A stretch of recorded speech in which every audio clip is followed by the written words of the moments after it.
Hello, everybody. Happy Saturday to you, and if you're on the other side of the planet, happy Sunday to you. All right, I just want to check out to make sure that we are live and that I can see you guys. So let's just kind of go here. And also, I got to be able to get the chat because you guys are welcome to ask questions on the first guest and probably the second guest as well. So I just want to be able to see your questions here. And I think I'm live. I see my green shirt. Let me see. It's a time delay. So if I kind of tap my shoulder here for a second, then I will know that I'm here. Let's see. I'm waiting for me to tap my shoulder. And we'll see.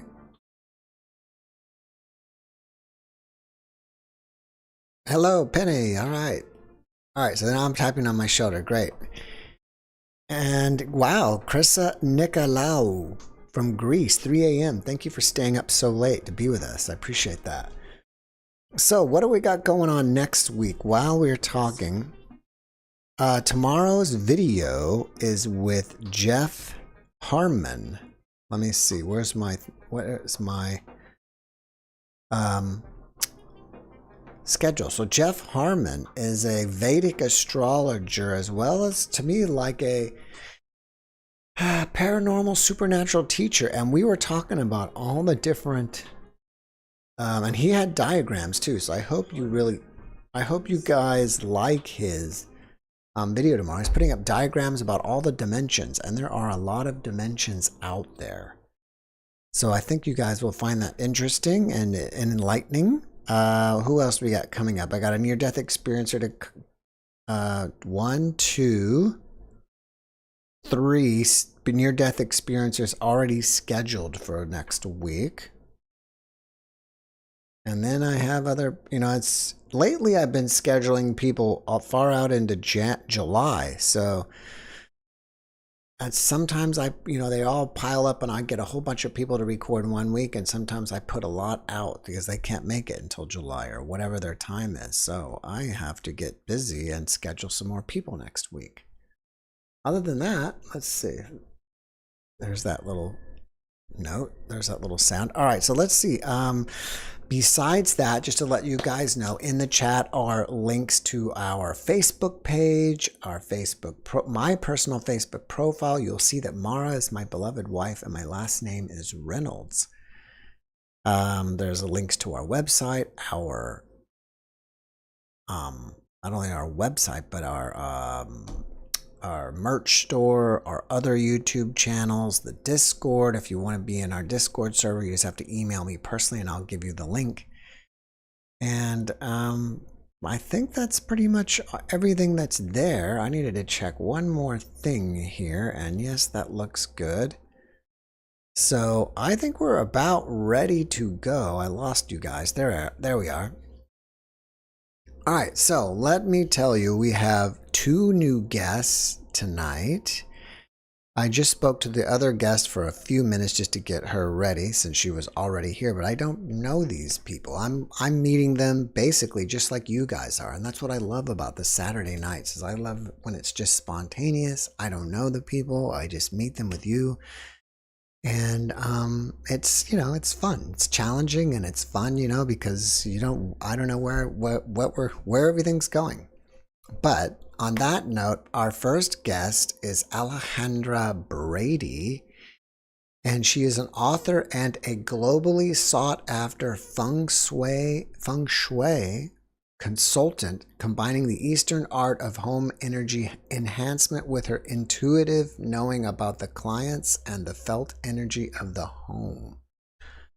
I'm assuming she has other spiritual gifts and other paranormal experiences because she has a book out that's basically, the title is I Just Can't Make This Bleep Up. And I guess you can kind of figure that out.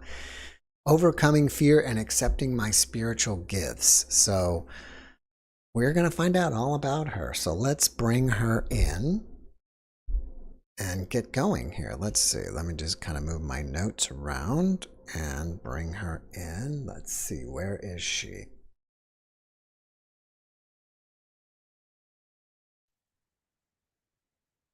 Alejandra, can you hear me? I can. Hi. Hello, welcome. I, Thank I was you. just bragging about you, telling everybody that you are a globally sought after feng shui consultant. Let me I let me am. ask you this, because I remember like in the late '90s, maybe I guess maybe late '90s, feng shui was like huge. Like everybody was into feng shui. Is it still big? I feel like it's coming back. I honestly had not heard much about it. I've been doing interior design for almost 20 years, and I kind of hadn't heard a lot about it until an actual client of mine said that she had hired a feng shui consultant to come to her house. And the consultant said, "Well, I won't charge you guys travel time if I come and do both consultations." So I said, "Sure."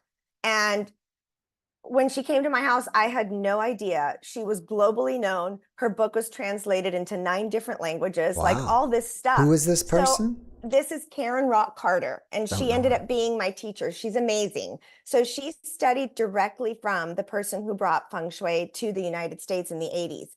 So you probably are remembering like that first round, Okay. everybody that got trained by Professor Lin, who now are the masters who are training us as the second set of people, Hmm. working on it. But yeah, I mean, it's such an amazing thing. And I think people are ready for it.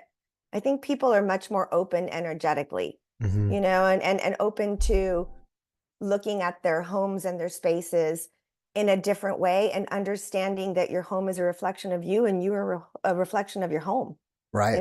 I can walk into your house and tell you what's going on, with your life. Yeah, which Y- scares a lot of people, but that's what I do.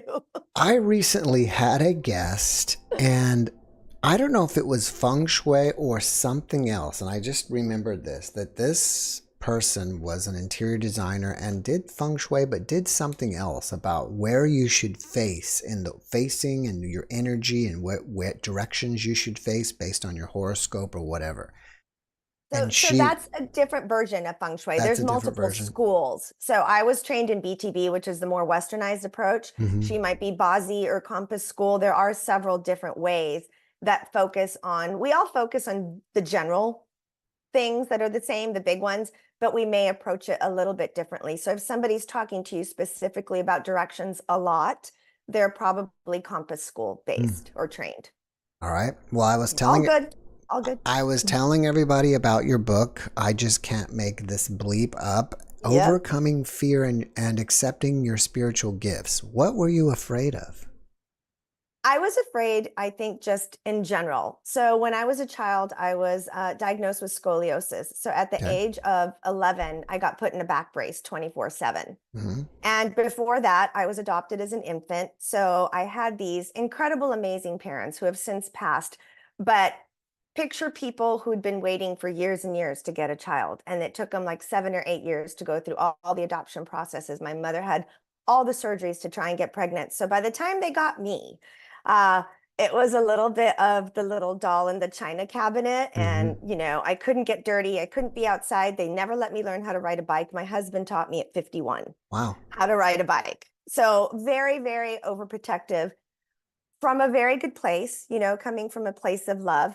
But I grew up being afraid of you're going to get kidnapped if you learn how to ride a bike. You're going to get, hurt. You're going to get this, you're going to get that. And then certainly when the back brace got put on me, even more so, right? Because then it's like you can't do this, you can't do that, you'll hurt your back. On and on and on it goes. And I have since I'm about to be 57, I've had 3 spinal fusions at this point. Wow. Do you And have now I Harrington just rods?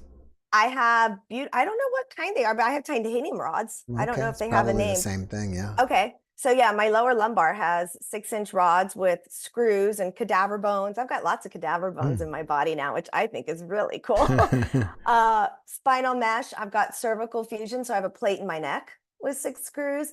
So, I spent all this time being afraid of hurting myself, and I still ended up with all these surgeries. So at 50, I just kind of said, I just don't care anymore, and I'm going to stop being afraid Hmm. of everything. And when I did that, and when I feng shuied my home, is when all my spiritual gifts kind of started bubbling to the surface. Things that I knew were there, but I thought they kind of happened to everybody. I didn't understand that I wasn't everybody.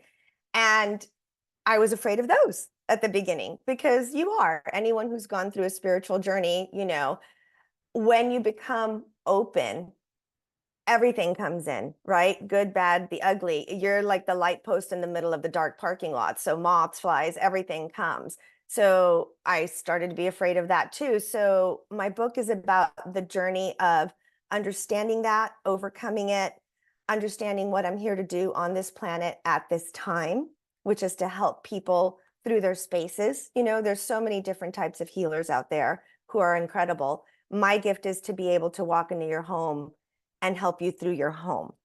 And so that's the way that I choose to work with my gifts. But yeah, it's just about helping people who are going through these spiritual journeys understand that we're all feeling that inside. We're all feeling alone. We're all feeling scared. People are going to say you're crazy, even the most well-meaning people. And it's okay. It happens to all of us. And then when you finally get, I don't know if we ever get to the complete other side, but where you get to a place where you accept all of that and you're happy with yourself and you're happy with where you are. And, when you get crazy messages in the middle of the night, you're like, okay, instead of being like, what's wrong with me? You're just like, sure, okay, that's what I'm supposed to do tomorrow, no problem. And go on with your day and do it. Then I think you've gotten to a really good place in your life, at What do least from you, my point of view. what, how are you getting these crazy messages? Tell us more about So, that. so as a child, and again, I did not connect the dots until I started writing the book. So as a child, I was extremely clairvoyant. Hmm. I've had people who've passed show up in my room since the first memory that I have is when I was a teenager. And I do talk about it in the book as my very first experience. It was the 80s. I'm dating myself, but you kind of have to so that people understand that I didn't have access to a phone, internet. We were not allowed to have TVs in our bedrooms. We didn't have a phone in our room. I was 16 and I was supposed to go with my boyfriend at the time and his brother and his brother's girlfriend to San Antonio. Hmm. Actually, we're supposed to drive to San Antonio because the older brother was getting ready to pack up his stuff at St. Mary's for the year and come back. So this was in May. And my parents said no. They just said, no, you can't go. No explanation, no anything. I'm kicking, I'm screaming, I'm yelling, pitched a fit, went into my room, closed the door. It was a Sunday. I woke up in the middle of the night and my boyfriend was standing in my room and he was talking to me. I can tell you exactly what he was wearing and exactly what he said to me. And I could hear him, see him, smell him, everything. I got up the next morning, which was Monday morning, and I walked into my parents' room and I just looked at my mom and I said, I don't want to go to school today. And she was on the phone, the handheld receivers. And she just looked at me and her eyes were all red and you could tell she was crying. And she just looked at me and she goes, why not? She was saying this to me in Spanish, ¿por qué Hmm. no, mijita? Hmm. And I said, because so and so died last night. And she just looked at me and I go, he died, right? He's dead. And she goes, yes, honey, he is. All this was happening in Spanish. And Wow. I said, so I don't want to go to school. She goes, you don't have to go to school, you know? And that was the first time that I can remember having an interaction with somebody. And he died in the middle of the night. They had a one-car accident. So my boyfriend died. He bled out on the side of the road. Sadly, his arm got torn off and he bled off. The brother went into a coma for the next 20 years. And the brother's girlfriend got thrown through the windshield. So she died too. So everybody in that car Wow. basically died. And I'm here because my parents didn't let me go in that car. Wow. You know, Yeah. it's pretty wild. And, as the years progressed, when my mom passed away, she showed up for like 5 nights in a row. When my dad did, other people have come along the way. Uh, and I just kind of thought this was very normal. I never really talked to anybody about it. I'm glad I told my son. I've told my son since he was little because I used it as a drunk driving lesson. So, people know that I'm just not creating this narrative now because I want it to fit into some kind of book. My family and my friends have all known that this took place, since forever. But it wasn't something I just shared with everybody. And then as I started to feng shui my home, I started to meditate. It just kind of gotten me into more spiritual modalities. And one day I was 50, I was recovering from my neck surgery. I was practicing my meditation, which was very new to me. And I said, okay, what am I supposed to do now? I truly asked, like, when you really, really ask for guidance. Our son had just graduated from college. I'm recovering from this. I'm like, what am I supposed to do? Like, where does my life go from here? Because the role of mom has kind of shifted now. He doesn't need me. And a voice came in my ear. It's always my right ear, and it's always a male voice, and said, "You're going to write a book." Hmm. And I said, "Oh, no, thank you. What else you got for me? I have no interest in writing a book, you know?" And he said, "You're going to write a book." For the next 5 days, every time I meditated and asked the same question, I got given the same answer, and I kept saying no. And then I finally just said, all right, like, what is a middle-aged, white, privileged woman supposed to talk about? Like, who cares what I have to say? I don't have some crazy story of overcoming something that's so monumental that you can't help but just be enthralled. So I thought, right?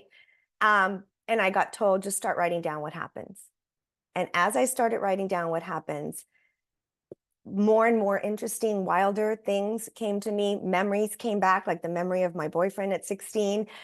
All these things started happening that then I was able, when I wrote them all down, I'm like, oh, wow, some stuff really did happen to me.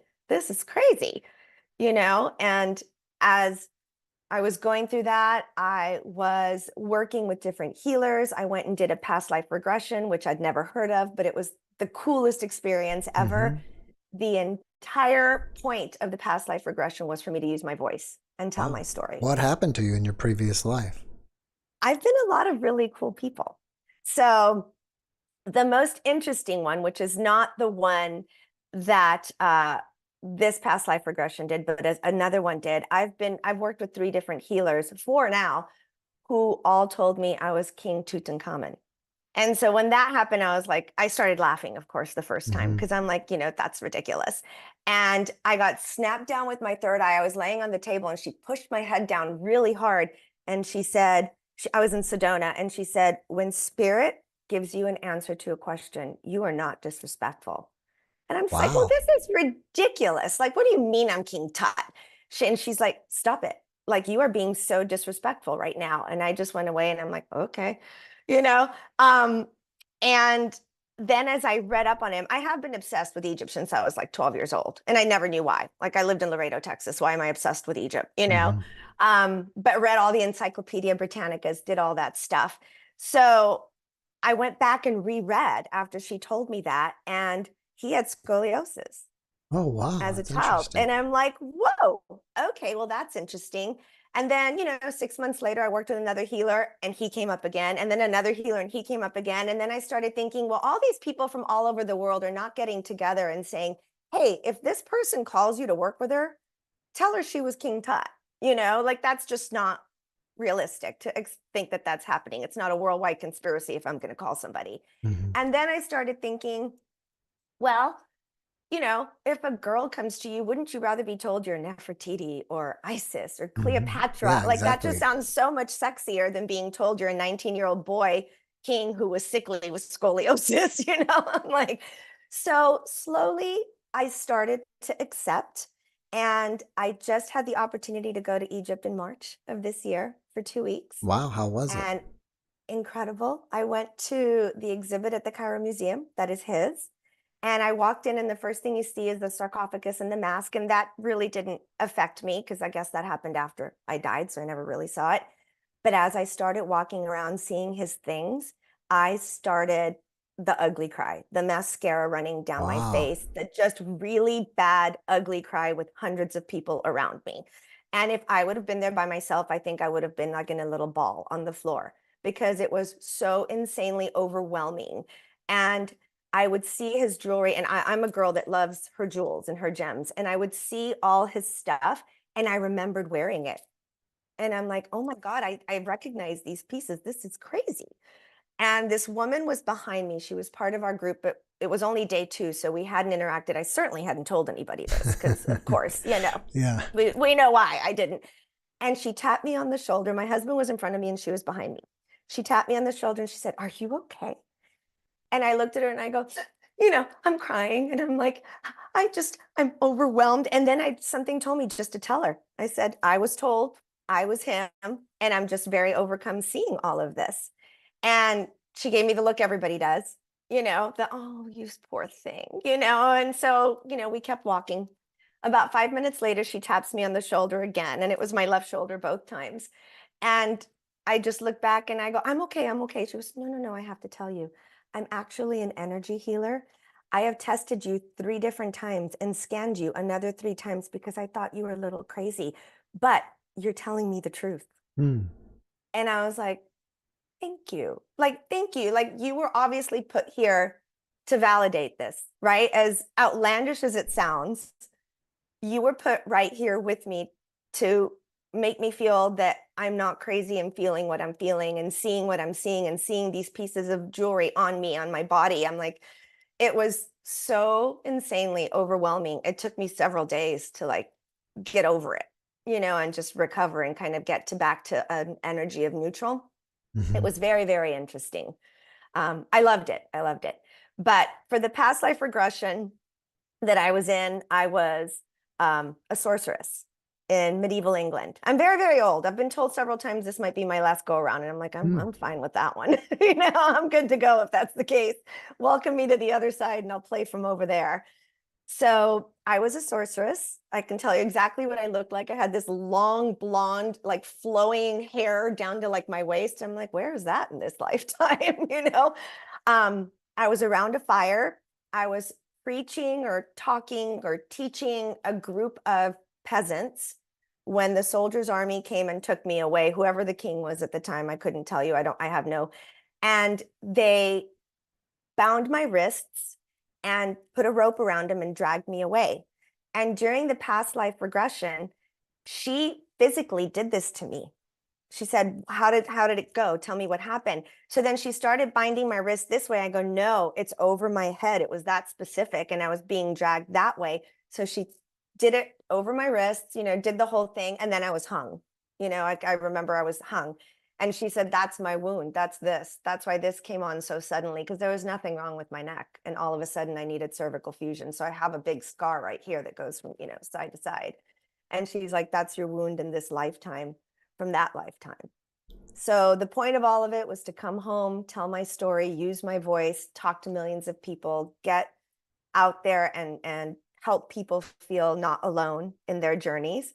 And I get home and my husband says, how did it go?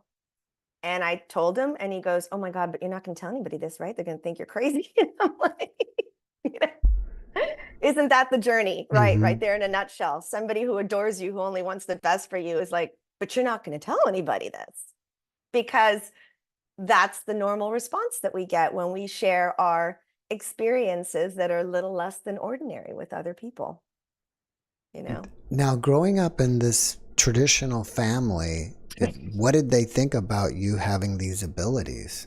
So traditional Mexican Catholic. I was never not in a Catholic school from kindergarten through the time I graduated college. I went to Notre Dame. So all Catholic all the time. I didn't talk to anybody about them. I didn't start putting it all together till I was 50. So I just kind of thought that some of these things happened to other people, but I never felt comfortable enough. Something must have been, maybe it was guardian angels, spirit guides, whatever. I think that they were protecting me, knowing that was not my time to speak. And now is my time to speak. And now I have no fear about sharing my story. And I don't care what people think of it anymore. Believe me, great. Don't believe me, that's okay.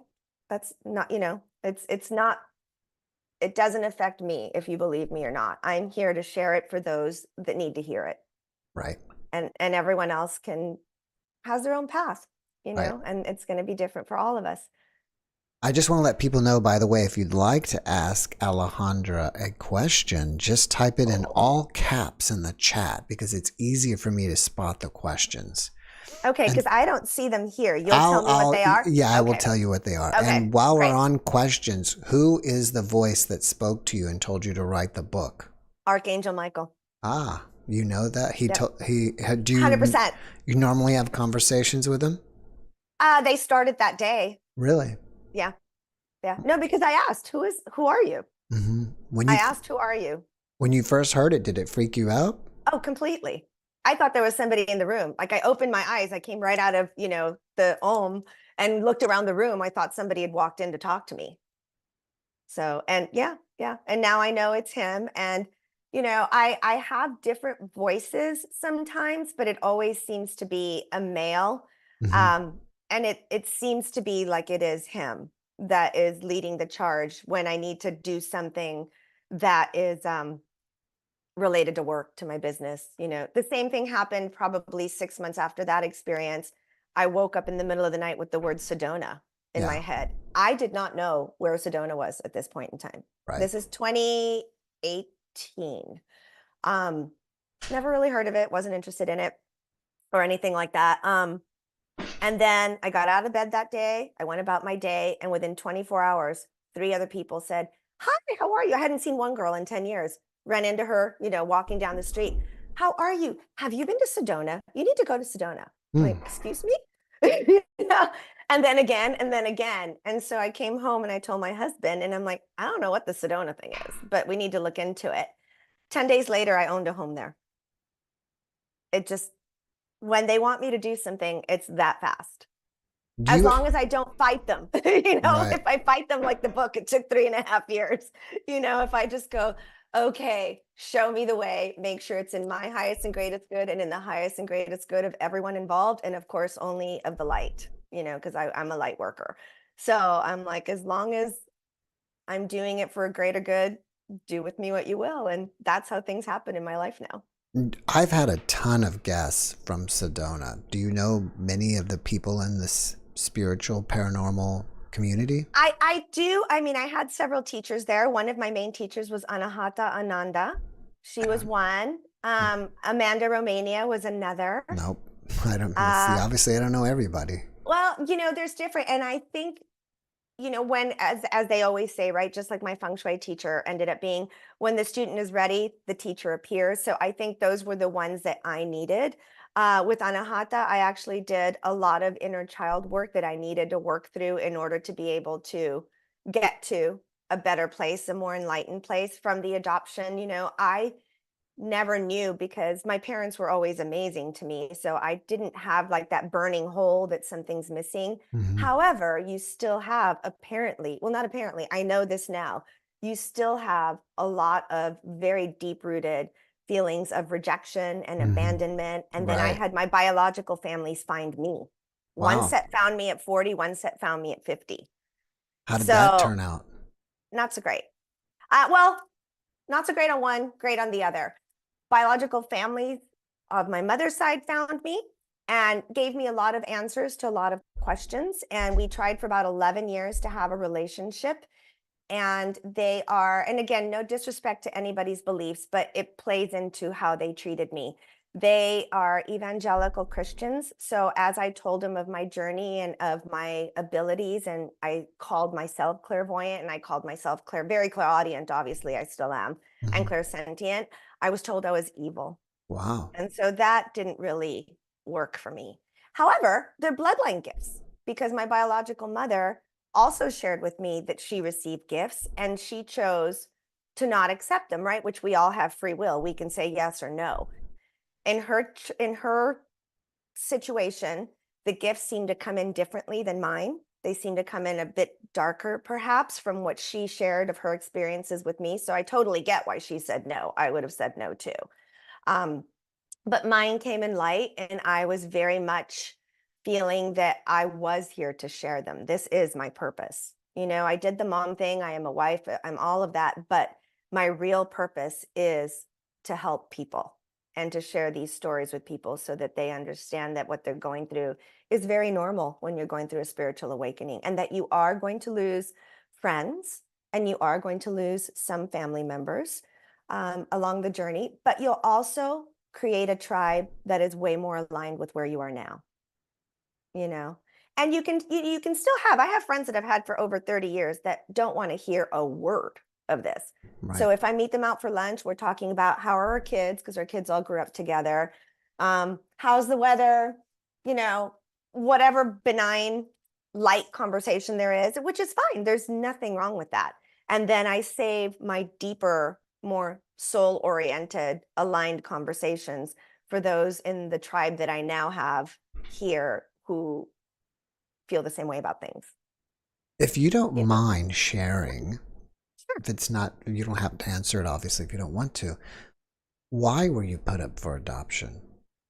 Because she was 17 and she got pregnant by her high school boyfriend, and her parents sent her to a home for unwed mothers. This was 1967. Hmm. So we have to remember the Yeah, time frame that's too, true. right? Yeah. And so my parents raised me to be incredibly grateful to this woman for not having an abortion, for not trying to keep me and ending up on the streets. Like she, in her little 17-year-old heart, did what was very, very hard for her too, right? The boys, I know all this now since they've all found me. I can answer these questions now. The boys' side, his mother talked to my biological mother, who was 17 at the time, and said, don't ever call him this house again. You're not going to ruin my son's life.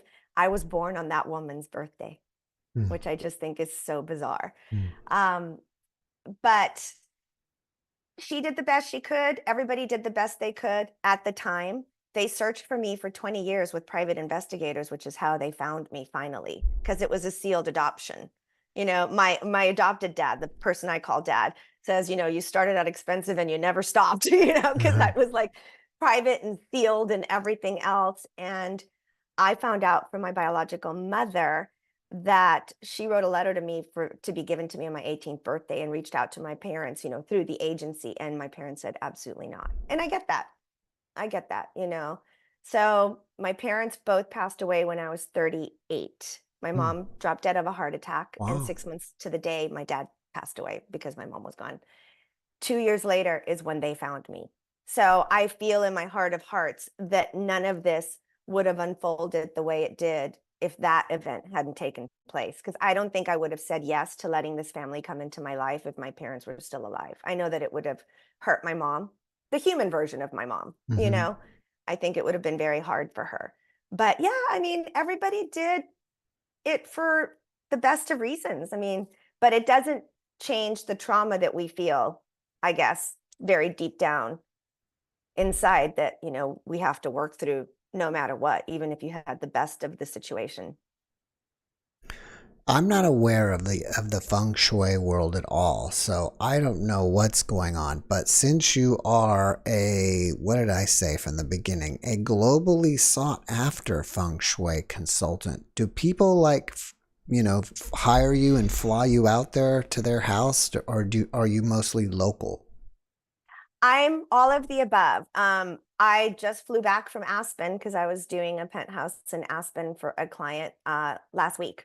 So if they want to fly me out, I will fly out. I can do them. I live in Tampa, Florida. So if you're in the Tampa Bay area, I do go local. I love to do them in person because I just think there's that extra little layer of being immersed in the space. But, thank you, COVID, we all learned how to do things remotely. So a Hmm. lot of my consultations that are in other countries are remote. The majority of them, I would say, are remote when they're out of the country.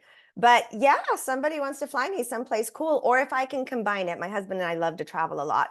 So if somebody reaches out to me and they're like, "Hey, when are you going to be in, Egypt?" Uh, I can always try and stay a day, or come a day early or come a day late, and fit it in as part of a vacation or a trip that I was already planning. So I try and be as flexible as I can, but most of the European, ones are remote. Well, what are some of the biggest mistakes people make when designing their houses? What are the obvious things that you walk in and you go, "Oh, that's wrong. That's wrong. That's wrong." I There's no house that's perfectly designed, first and foremost. Even my house, it's not perfectly designed. I think things that I just had somebody reach out to me for a consultation. She's like, we're in complete demo stage, like, should I wait to hire you till after everything's done, or should you come now? I'm like, hello, now, let's try and look at things before things might get placed in situations where they're less auspicious. That's kind of what I like to call it. I don't think anything's really good or bad. It could just be more beneficial or less beneficial to the people in there. One of the worst offenders that I will say, if you can avoid at all costs, is a spiral staircase in the middle of your home. The Mm. energy kind of corkscrews up, especially if it doesn't have risers. If it's open, if it's just pads and open, it kind of works like a helix, I think is the right word. I think in Spanish I have to translate to English, so sometimes it doesn't come out right. and so the energy can just be a little bit chaotic. So if you have that situation and you notice that maybe there's some health issues or just some off energy in your house, I would say I would reach out to a consultant at that point. Very basic general rules. You don't want a toilet in like the wealth area of your home, which in the type of feng shui that I was trained in would be the back left-hand corner of your home. And the main reason for that is a toilet is a drain. You don't want a bathroom, really, because there's a toilet, at least one or two sinks, and a shower. Those are all drains. So drains drain out energy and drain out finances. So So what do you if do if you have possible, that? right, right. So if you have that, which a lot of people do, then there's all sorts of different things you can do. And I would do it based on whatever else is going on in the house. But again, some super general things you can do is first and foremost, keep the toilet lid closed all the time. You just don't want that energy coming out. Keep the door to the bathroom closed because, again, that separates the energy from the bathroom from the rest of the house. You can put a plant that is got upward leaves. Like this is not where you would want a fern that's hanging down, but you'd want a plant that's vertical because that is wood energy. All plants are wood energy, and wood energy is expansive and grows upward and expands, right? So you're counteracting the draining effect. You can do things like adding natural bamboo towels, rugs, anything that's an earth element that will also help kind of ground the space. And those are just some very, that's feng shui 101, what I would post on Instagram stuff. When I get into the consultations, it gets much more layered, and we would see, well, what else is going on in your house? I've had a client who had that situation. And that, of course, when I walked through her house, that's the first thing I asked her. And she goes, oh, no, money is no problem at all. Finances are great. I'm like, well, then we are not touching that room because Mm-hmm. I'm not going to fix something that isn't broken. If the energy of that room is working the way it is and you have absolutely no financial issues, why would I go and change that energy? Right. So that's what I mean when everything kind of depends on everything else going around in the house. And that's why the consultations are, I feel, so important. Like that's how I learned from my teacher. Yes, you can read books. Books are great. Instagram's great. You can get some very easy tips and things that you can start to do. But if you're having some real issues and you want like some really in-depth guidance and you really want to change the trajectory of your life, which is what it did for me. I mean, I was an interior designer. I am now speaking all over the place with books and consulting all over the world. Like this just happened from 50 to 57. And it started when I changed the energy and aligned the energy of my house to give me the most beneficial environment possible to open doors to opportunities. And Well, that's what feng shui does, right? It well, opens the doors to opportunities. well, how does just changing your environment change you spiritually? I think it opened the door for me to explore spirituality more for me. Like it's not necessarily going to change everybody spiritually, but it might help you change whatever it is you're looking to change in your life. Like when I do a consultation, the first 30 minutes, I sit down and I talk to my client, whether it's, like we're talking right now or in person. And I'm like, if you could wiggle your nose and tell me your 3 wishes, what would they be? And then I'll walk around the house and say, well, what's not supporting that? What is supporting that? And when I changed the energy in my house, I was sincerely asking, what am I supposed to do next? And then that's when all of this flowed. And as I was asking more questions, I was given these little nuggets like look into meditation, look into different modalities, because I was realizing that if I incorporated feng shui into my practice, my design practice, probably a lot of the clients that I would have more understanding of all these modalities than I did. And so I wanted to learn. And that's where I went down the rabbit hole and have never come back up. And that helped me make sense of my gifts, if that makes sense. I'm like, Mm-hmm. oh, so that's why I do this. Oh, that's why I'm hearing this. Oh, that's what this is. I didn't really know what it meant to be clairvoyant or clairaudient or clairsentient or, until I worked with healers who explained my own gifts to me Well, and how to work with them. what do you think is your strongest spiritual gift? Right now, clairaudience. It used to be clairvoyance. I had an incident in Mexico City that scared the bejeebers out of me. And after working with multiple healers to understand the incident, I understand that I was there to help the little girl that came to me. But it was one of those, and I'm sure you've had other guests who've said it's that paralysis, like somebody was sitting on me and I couldn't breathe and I couldn't move. And this little girl just kept looking down at me and then looking to her left and looking down at me and looking to her left or to her right. And that's where my husband was sleeping. And I just saw this big, horrible black shadow, and her face was petrified. And I didn't know what to do. I didn't know what to help, how to help. I just started praying. I went right back to the Our Father. Like that's the first thing that came into my head. And I just started praying. And I said to her, quietly, because I couldn't speak. I was trying to scream to wake up my husband and I couldn't make any noise. And I just said to her, I don't know what to do to help you. Like, please leave me alone.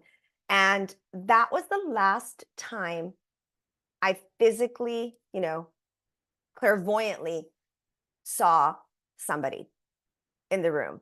And I've asked, I think now I'm at a point where I wouldn't be afraid if that situation happened again, because now I understand I was there to help her cross over.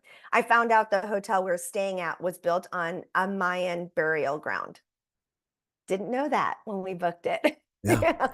And I was there on Day of the Dead for children. That was the night that it happened. So, So you there know, are no coincidences. no, but that kind of, I think I closed down my site out of fear at that point. I just didn't want to deal with that again. So Clear Audience kind of took over, and I am highly, highly, I'd say that's my strongest still. I also just know stuff because I know stuff. Like I can just say to somebody, oh, don't do that because, whatever's going to happen. And, 5 hours later, they'll call me and be like, this happened. I'm like, I know, I don't know. I mean, I listen. I guess I'm open to listening to what spirit and my guides are sharing with me and what they're asking me to share with others. Well, I have a question from you Sure. from the audience. Does she know about Vastu, and is it different from or much different from Feng Shui?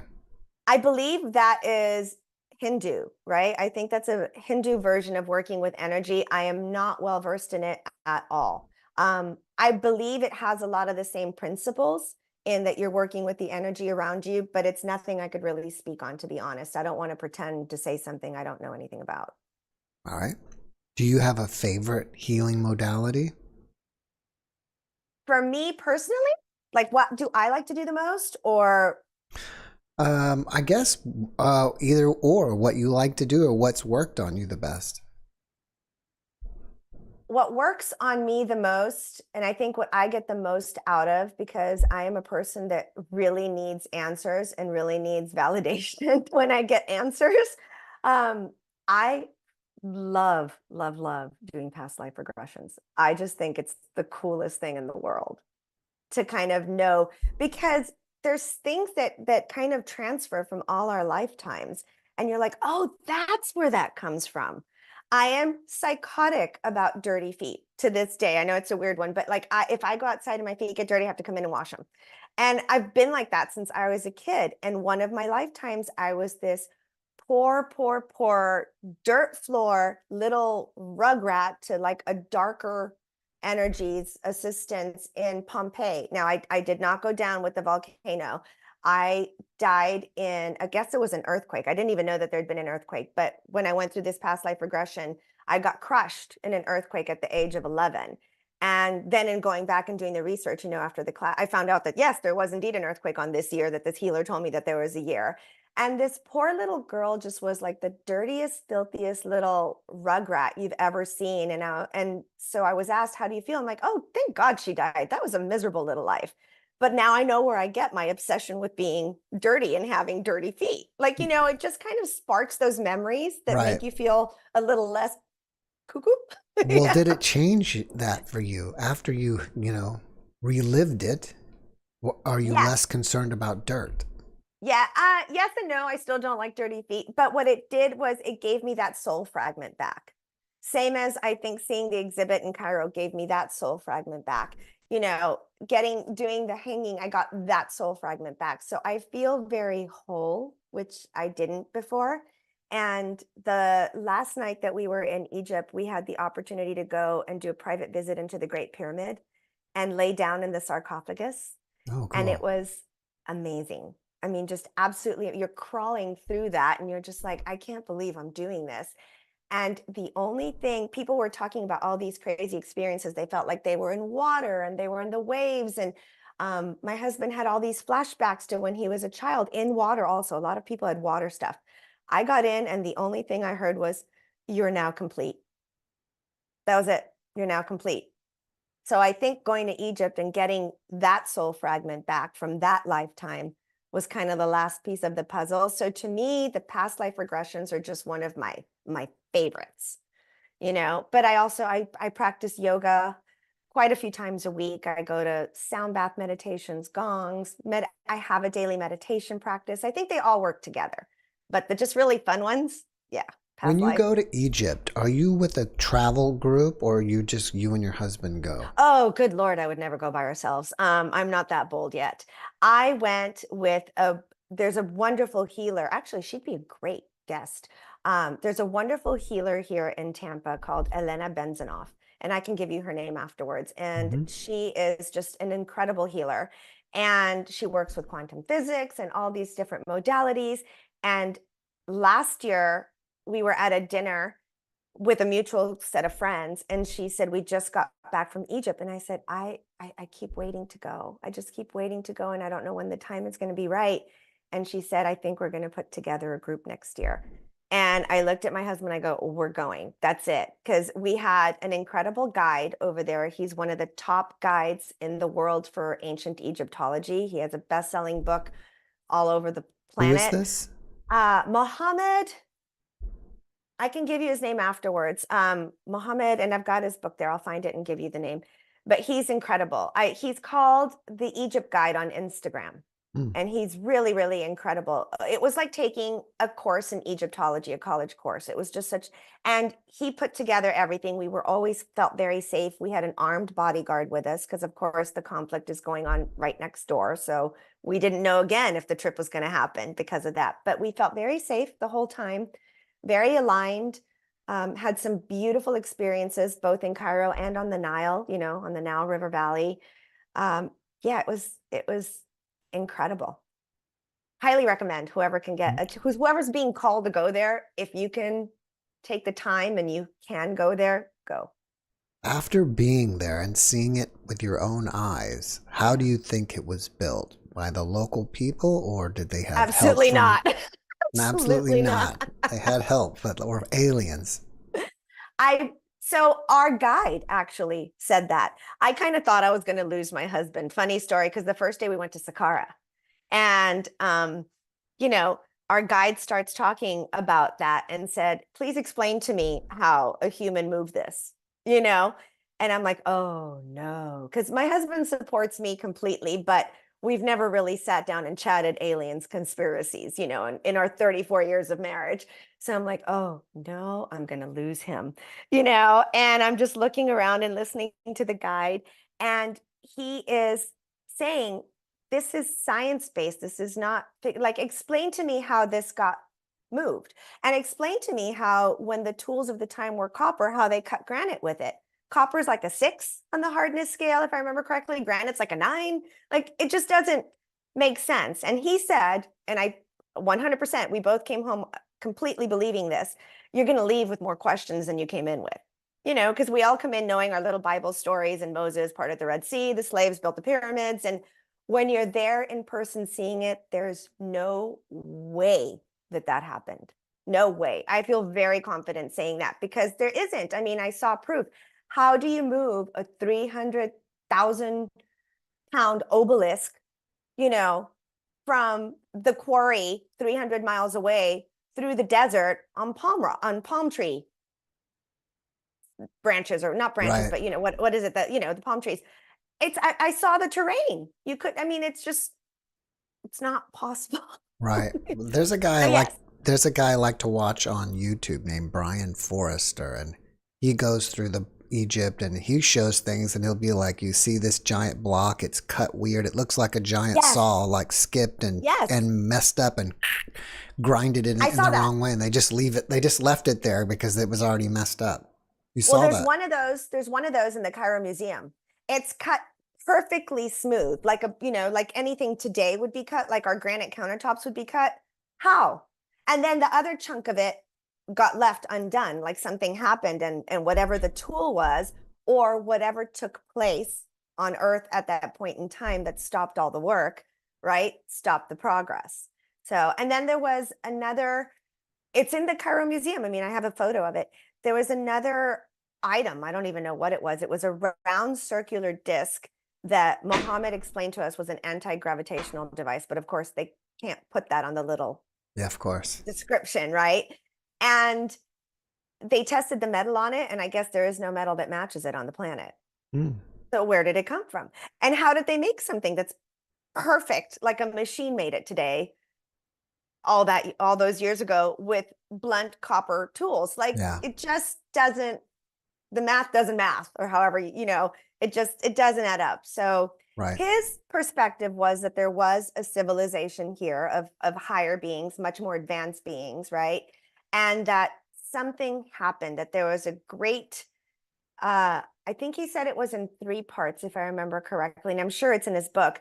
Like there was a solar event in his research and his studies, some solar event that took place, that if you didn't get underground, I guess at a certain point, like it just stopped life on the planet. And then from the solar event, they do acknowledge that there was a great flood at some point as well, but there was a bigger event that took place that kind of ended the people who were here, the beings that were here at that point in time. Well, And in what? Saqqara, yeah, Go ahead. I'm sorry. no, in Saqqara, we saw these sarcophaguses that are supposedly for, were they oxen, bulls, something, some animal. Again, you physically could not get the sarcophagus into the hole that it was in. Like there's just no way. Like we couldn't do it today. We don't have the equipment to do it today to get them into where they are. And they were built out of a different material that was there, so they weren't carved out of whatever was there. He talked about levitation and all these different things, and showed us hieroglyphics in different temples that showed the levitating of the temples to move things and objects from place to place. And I mean, it was amazing. I Yeah, loved every moment sounds of really it. cool. Yeah. I just had a guest for you and for the people in the chat. I hope if you didn't see it, I had a guest recently that we went over the possibility of the moon being hollow, the hollow moon theory, Oh, and it was real fascinating. And he was talking about, well, you can read in ancient Greek and ancient Roman writing, they talk about the time before there was a moon. And so we got in this discussion about that perhaps the great flood is when they brought the moon here, could be. Could be. when I they think dragged it we're here. we're never gonna know, right? Yeah, I don't think we're ever gonna know. But the the theories that we've been given and that we're being asked to accept are also pretty insane. Like you can't lift those blocks of limestone. It's just not. You can't. When you're standing there looking at it, you're like, no, it's just no, doesn't work. well, your book again is called I Just Can't Make This Bleep Up: Yeah. Overcoming Fear and Accepting My Spiritual Gifts. It's on Amazon. Do you also have a website? I do. It's on my website. It's alejandrabrady.com. So it's very simple. That's on there. I have a Feng Shui card deck that I created for Mm-hmm. people. So if they're not ready to hire me or can't afford to hire me for a one-on-one, they can kind of be their own Feng Shui consultant. And when you Mm-hmm. go through all the oracle cards, you'll have touched every item in your home and every area of your home, and you can do it yourself if you want to. Interesting. So They're not, yeah, I mean, again, you called them oracle cards. Are they more just they are. as an education piece, or is it something spiritual with it as well? It's a little bit of both, but it's very practical. As my son likes to say, he goes, I love these cards, mom, because they're not woo woo, Mm-hmm. so they're very practical, but there is a spiritual element to them because you are doing everything very intentionally in your home. Makes sense. All right. Yeah. Do you have I think you mentioned Instagram. Do you have that and YouTube and TikTok, all that stuff? I have a YouTube and I have an what was the other one you said? TikTok. Instagram, TikTok. Instagram is where I'm the most active. Like if you just want feng shui tips, free feng shui tips, Instagram is where most people find me, and that's where I'm the most active. That's where I have the most followers, and that's just Alejandra G Brady Lifestyled. Um, and that is where you can reach out to me. I try not to answer a lot of specific questions on there through DMs because again, like I mentioned earlier, everything depends on everything else going on in your house, and I'm Right, not going to look at a floor plan unless we're working together. We right. have to protect ourselves there too. But there's a ton of information from me and from other really great feng shui practitioners, to get you started on your journey, and then you just go at the pace that you're ready to go at. All right. Well, I appreciate you coming on and sharing with us this evening. My next guest, this is a great coincidence. I had another guest scheduled and she had to cancel at the last moment. And I have people that are asking me to come on. So I easily filled her spot. And we just had you, who was raised in a Mexican American family in Laredo. And my next guest is in Mexico. Oh, how fun. There you go. The So, Latinas are coming yeah, on. that's what we got tonight. All right. Last Well, week was Britain. This week is Latinas. that's funny. Well, and you're in San Antonio, so I Right. mean, we're all right there. Yeah. Well, it I was a love it. pleasure meeting you. I wish you massive Likewise. success in whatever you're doing, and Thank I wish you you. the best. Have a great rest of your Thank weekend. you. So much fun. Thanks, Jeff. Have All a right. great night. You too. Bye bye. Bye. All right. We will give her a big round of applause.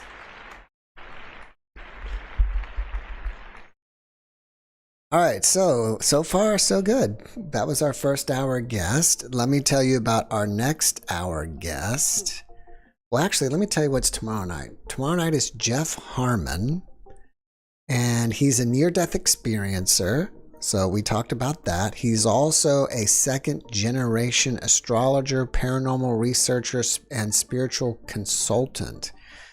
And he even used to record music and stuff, and I think he even recorded George Carlin, so that was interesting. And we talked a little bit about that, I believe. And we got into the dimensions and all the dimensions and what's going on within the dimensions with diagrams and everything. So if you're really into learning about the dimensions on the other side, I think you will really enjoy that video. Also, again, if you have just got here, if you would like to know, in the description below, there are things like our other channels. And let me get this too before I get it. Susie QL, thank you for becoming a silver member. And I hope we will see you at the beginning of the month for our members. I do a hangout with our members, for silver and gold members, once a month for an hour. We just hang out, talk about whatever anybody wants to talk about. And that is it's cool. And it's not live, so it's just us hanging out on Zoom, and it's something that I offer to the members. So hopefully we will see you there. So back to what's in the thing. We got links to our website. We've got links to our merch store. We've got links to our Facebook page, or my Facebook profile. And you'll see my last name is Reynolds. My beloved wife is Mara. So, and if you ever seen in the chats, people say thanks, Jeff and Mara. They're saying that because Mara's the editor. And there's a link to our Discord. If you're in our Discord, that you can join that. It's totally free. You just have to email me personally for the code, because I used to have it, but it used to be people were going in and causing trouble, so I had to shut that down. What was that? There was something here in the chat I had to comment on. And Mara is the one in the chat with you guys right now. That is her that is chatting with you all. So let me see this. I think that my guest probably needs the link. I just saw that. Yeah. I didn't send her the link because this was, as I told, it was kind of a last minute thing and I just didn't send it. So let me send it to her and then we can get going. We can bring her in. Hit copy, edit, paste. and say, join me now. All right, let me get back to this. Where is that question? Oh, question. If your home gives you peace, is that enough? Do you need Feng Shui? That would have been a good question for her. She did talk about, like, I guess there's different parts of your house, and the part of her house that she had a client that represented wealth was doing really well, and the client was, I guess, very wealthy. She said, don't touch that area because it's already working. So I guess what you may want to do is figure out if there's any, take a look at the feng shui, probably a little bit of literature, and there'll be parts of your house that represent different parts of your life. And if you feel like one of those parts of your life isn't going well for you, then maybe changing that will help you. All right, so our next guest, let me tell you who our next guest, because she's waiting for us. My next guest is, where is it? My next guest is Miriam. She's an initiate of Master Thakar Singh. She's practiced meditation on the inner light and sound in this incarnation since 1989. She volunteered full-time for the organization of her master in both India and Mexico for 9 years. I thought there was something else. Anyway, she had a very powerful out-of-body experience that she wrote to me to tell me about, and here she is to tell us about it. So we will see what's going on. And I have not even spoken to her personally at all. I am meeting her just like you guys are. We're all meeting her for the first time. And I think she's in Mexico, from what I understood. So, Miriam, are you there? I am here. Can you hear me? Yes, we can hear you. Welcome. So, are you in Mexico? I'm in Mexico. I'm hearing two. Do you have the YouTube on? Were you watching us on YouTube? You probably have to turn that off because that's probably still playing. Luckily, we don't hear it, but yeah, you're hearing an echo. But now I cannot see you. Can you see me? Yes, you probably just you just put me behind one of your windows. I got you. Hello. I'm sorry I had a little bit of trouble joining. No problem. And I should have sent you the link. But I was just telling the last guest, we were talking about coincidences, and I had another guest for tonight. She couldn't make it, and luckily you were here to fill in. And my last guest was from Laredo, right on the border of Mexico, and you're in Mexico. So wow. What a great coincidence that it's Latina night. That's tonight. right. And you know what happened? I was working and I finished work just now. So I was, kind of coming and going to the other computer and here. And I did hear you saying, when you mentioned her name, I was checking out, at the beginning of the call, of the video conference, you mentioned Alejandra. And I went, oh, he pronounced it really well. So your Spanish is good, Jeff. Yeah, well, I'm in San Antonio, Texas. Oh, okay. I don't know if you've ever been up here before. Not in San Antonio, not in Texas. But we speak Spanglish here. Oh, same here. Same there. I would think in Mexico City it would be it would be proper. In my family we speak Spanglish. I mean, with my poor dogs, when we were living in Canada, I would speak in English and in Spanish to them, and people would stare at me, and I say, well, they're either bilingual or very confused. Yeah, they're bilingual. My wife speaks to our dog. My wife speaks Armenian, and she speaks to the dog in Armenian, and I speak English. So our dog is bilingual. That's right. Yeah. Yes, Jeff. Thank you for having me. Well, thank you for joining us. The story you just mentioned that somebody canceled. Really, I was getting all this information, as we started emailing yesterday. And I thought, when is he going to ask me to join? Perhaps in a week, 2 weeks. I don't know how far in advance you're booked.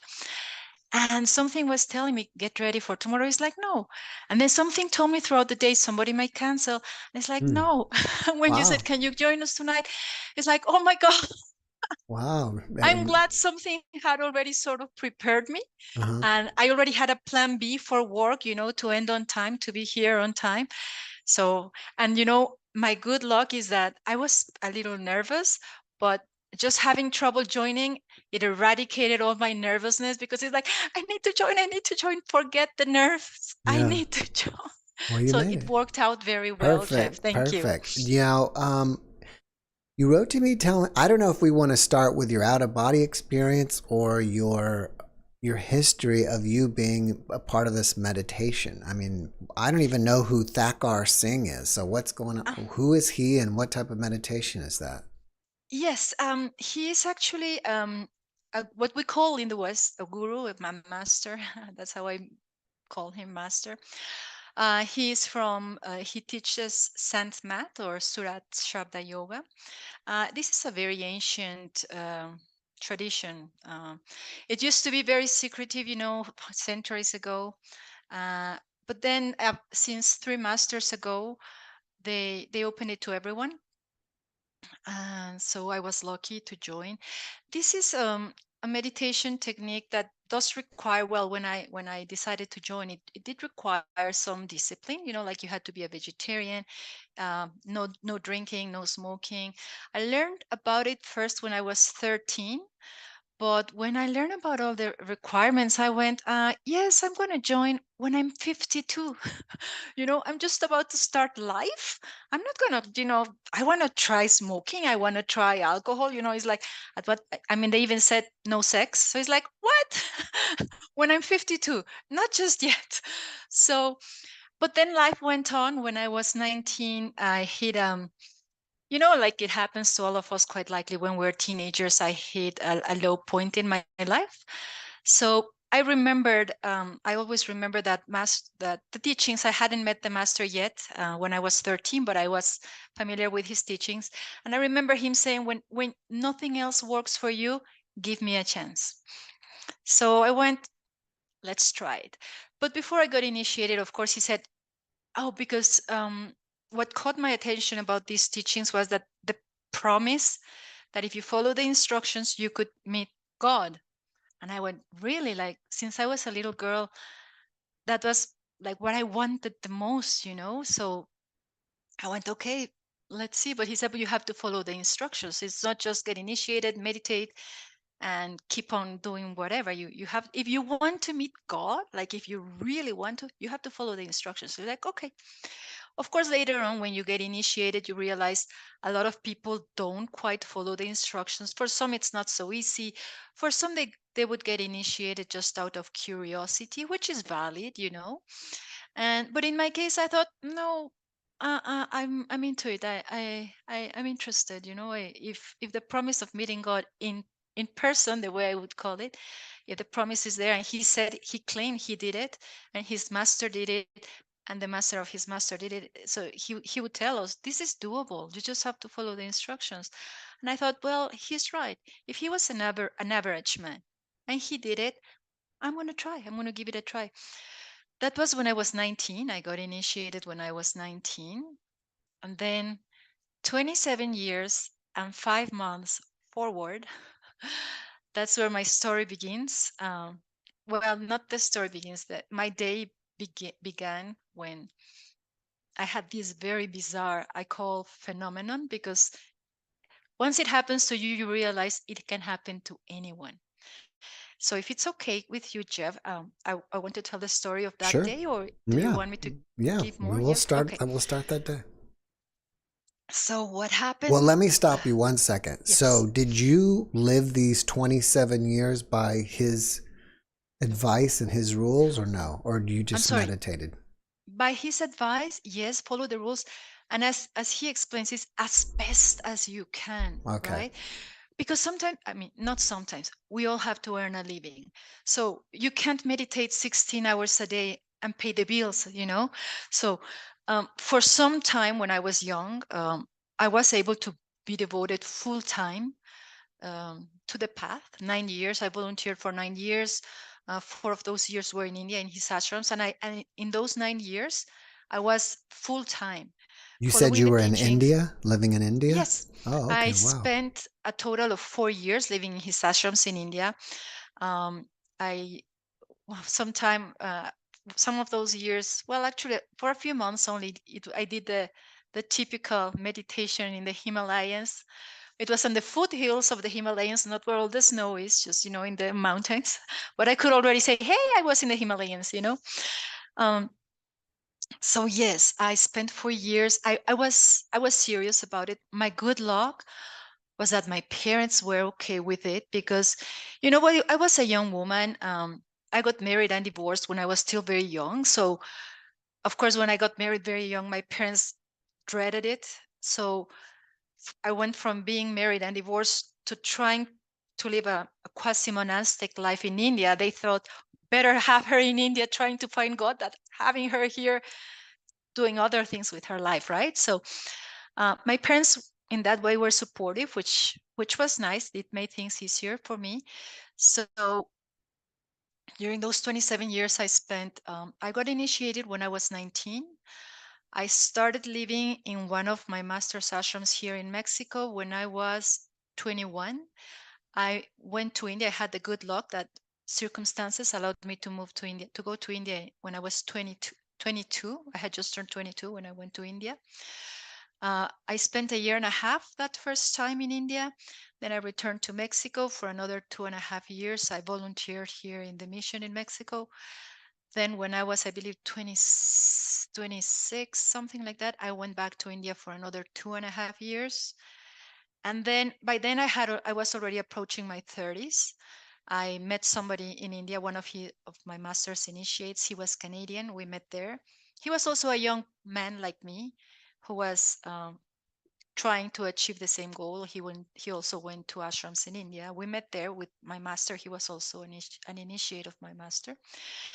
And we were approaching our 30s. We were already living together. So we thought, we've done this ashram life and pursuing God for quite already many years of our lives. We're approaching our 30s, so we got a little scared. So it's like, what's going to happen to us later on?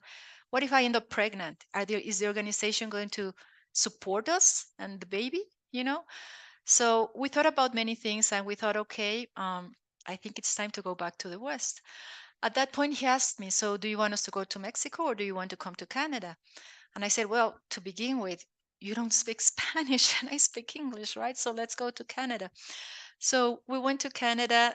I had to work like everybody else. That was a little sad for me because I really wanted to keep on going. And although I did see a lot of results, I mean, I could see results through time with meditation. Well, right away after 3 months, I was already seeing a lot of stuff, in my third eye. So I was seeing results, and I was sad that we had to leave.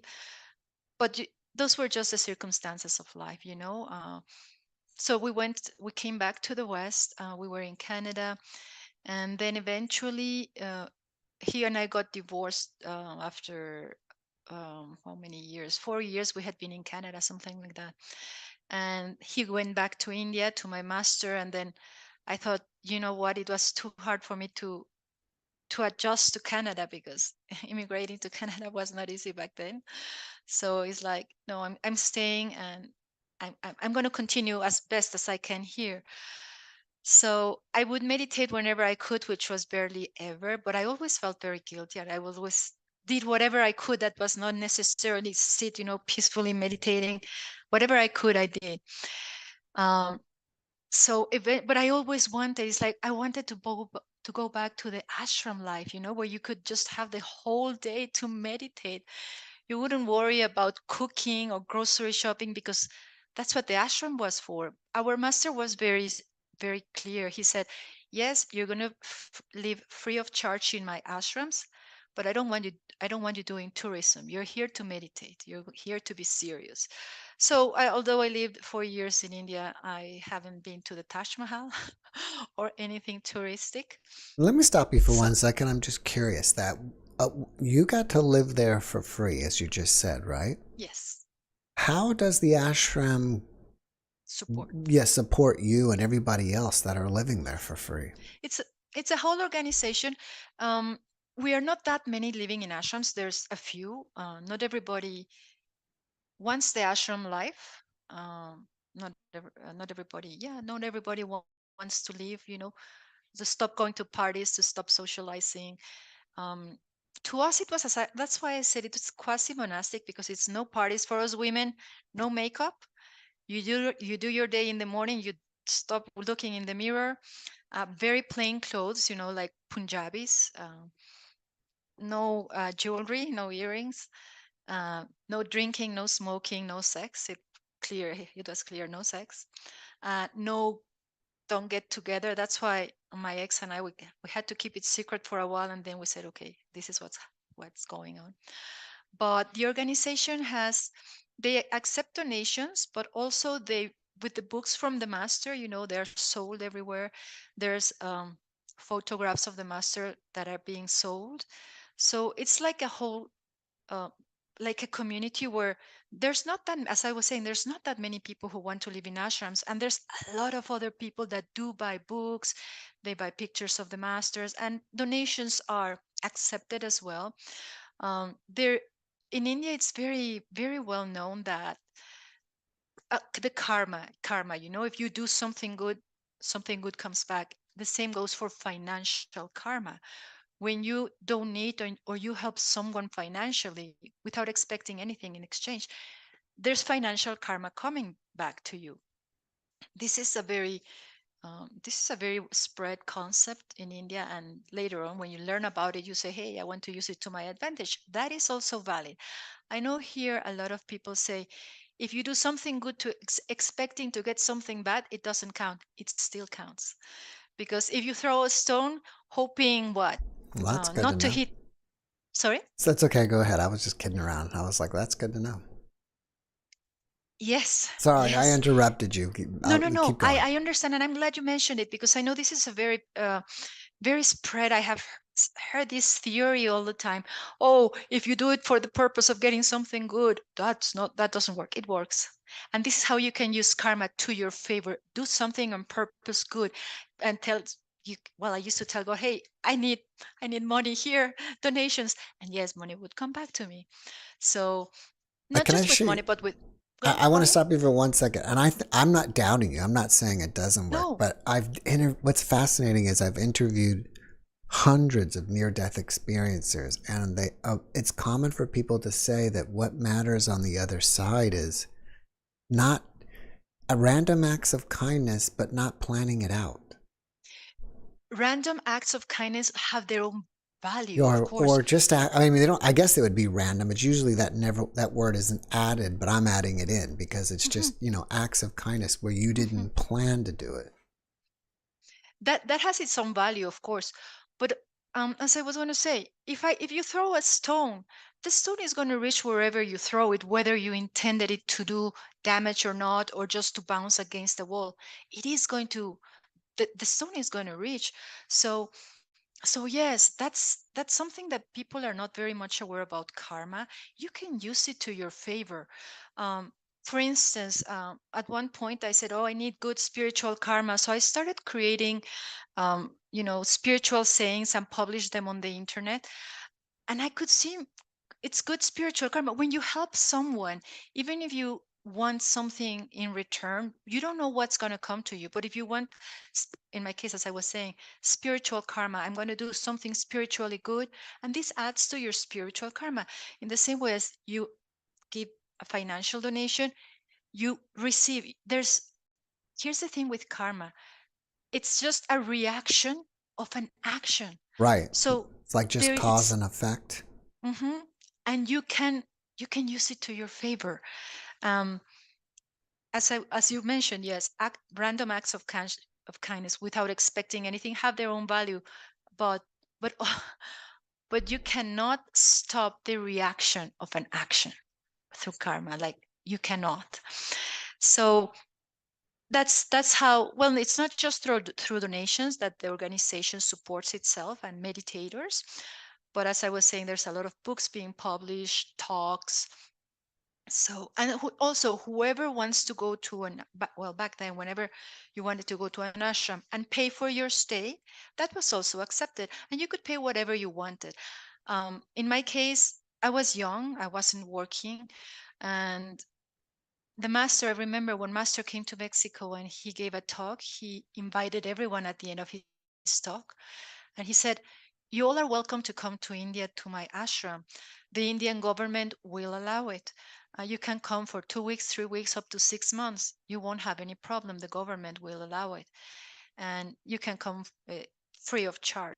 Like, then when you arrive there, they tell you, well, if you want to give a donation, it's accepted. But nobody ever asked me for money.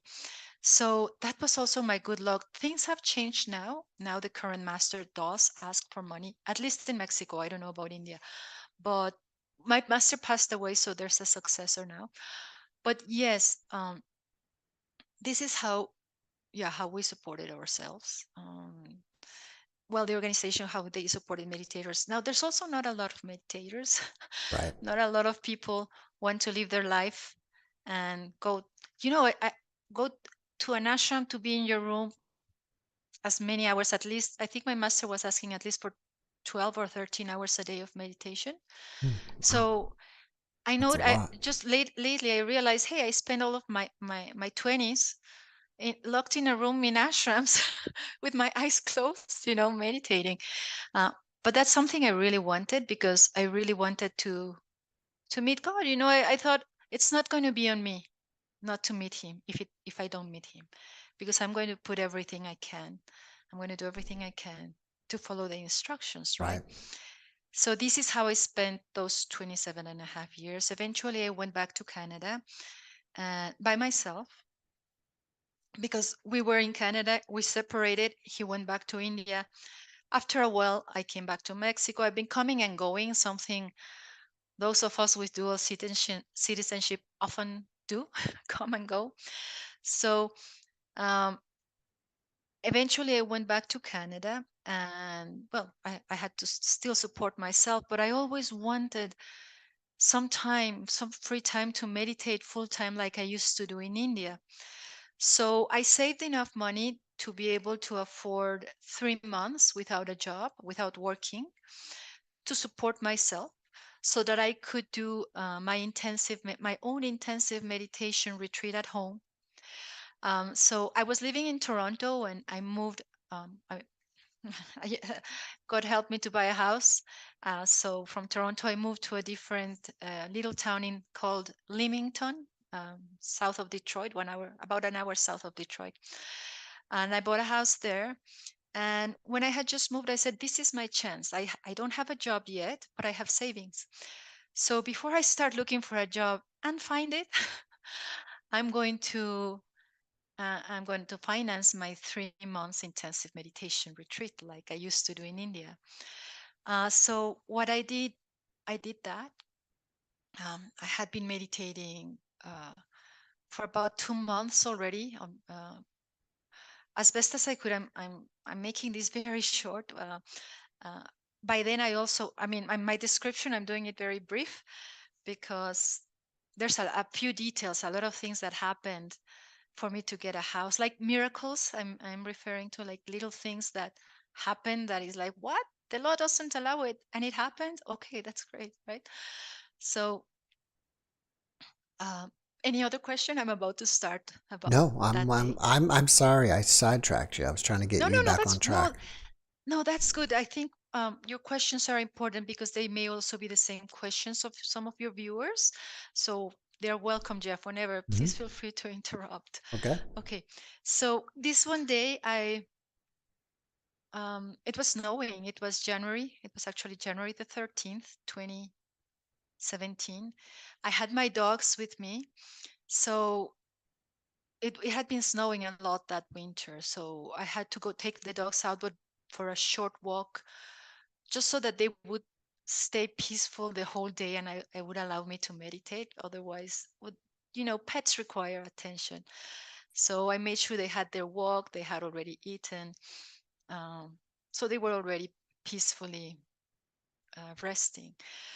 So it was time for me to start my meditation of the day.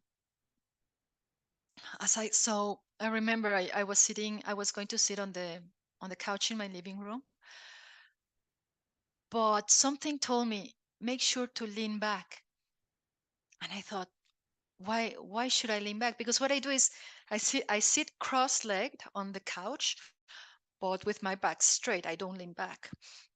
So that day, they told me lean back. It's like, why? It's not like I'm going to leave my body. That's what that's what I thought. Oh, who is telling you this? Something. It's very strange. You Do get you hear a information. voice? Or are you It's not like, downloading information, or it's just some sort of intuition? it. I could call it a voice, but it's like an instant voice because when we speak, it takes time for us to say the words and convey the ideas. This is like, whoom, and you know what it is. Uh, it did say lean back.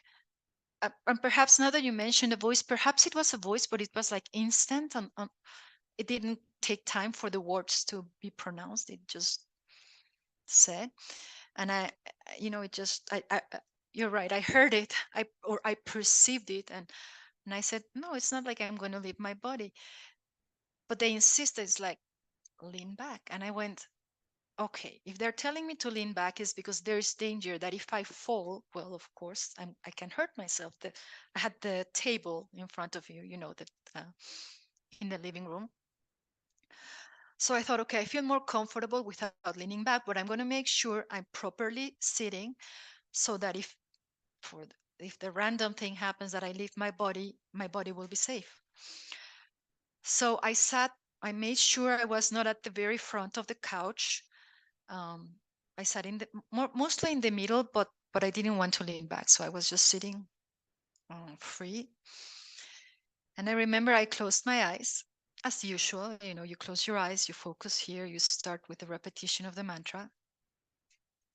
And I remember as I was sitting, I felt like a tickle here, here, and the tickle felt like when a fly sits on your head and it tickles, or a bee. I don't know if it happens to men, but at least with this hair it happens to me often, that once a bee was entangled in my hair. um, but yeah, it felt like I had a fly, like a little tickle here. I felt, and I went, oh, that's interesting, right? But all of a sudden this tickle became stronger, and I felt like, oh my god, my something is leaking out of my body. I felt like something is leaking. And as I was thinking that, I realized this became some kind of an orgasm here. And the thing that was leaking, as I was thinking, something is leaking out of here, I turned out to be that was leaking out. It was like being shot. It's like, but at that point, I was already, well, I was not already in my body, and I was no longer in my body. I was being shot here, shot out. And what happened at that point when I realized, it's like, oh my goodness, it's me. I'm the one that I'm leaking. I'm my consciousness. I am my consciousness. So at that point, I had already realized the I was the consciousness. Then boom, something fell off of me, like dropped, and I realized, thinking, oops, there goes Miriam. Whatever fell off me was Miriam. Then boom, another thing. It's like, oh, my concepts and my beliefs. It was like they were just dropping off of me as consciousness, not as body. And then the last one, it felt so thick. Wow.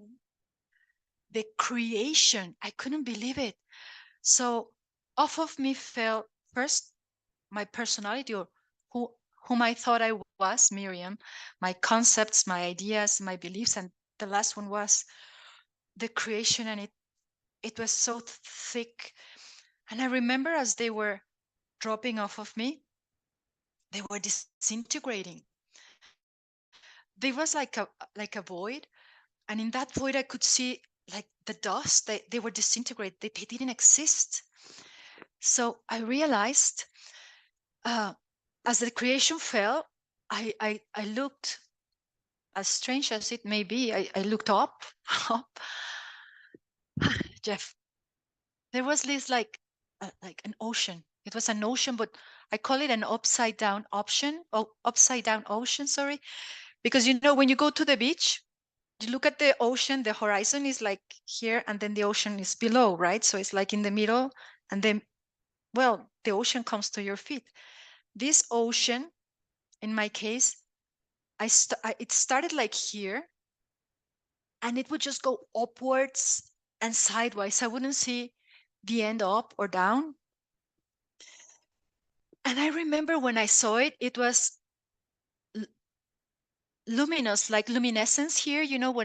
When you see all that phenomenon of luminescence, it was like luminescence, but a little different, because with luminescence you see like white and dark together, and luminescence, this was just like all like one color, but it's not necessarily a color. It's strange, but it's like a mixture of just the luminescence, but without the division. It was very strange, but that was the ocean. But when I saw it, it was, I went, that's me. It was just consciousness, like me. It was like a huge me. But at that point, it was not like it was him and me.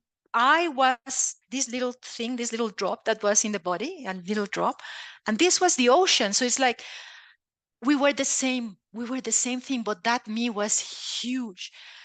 And it was like, oh my God. But I kind of touched it, and whoom, right away, I was thrown back into my body. When I came back to my body, I remember I was sitting cross-legged on my living room, and my head had already started to drop back because I had left, right? So I had lost control of my body. So my head was on the way to hit my back. And when I came back to my body, I had to bring it forward. And I remember I opened my eyes, and I thought, what the heck just happened? I had out of body experiences before, two of them. Um, but in those out of body experiences, the first thing to start separating from my body was the tip of my toes.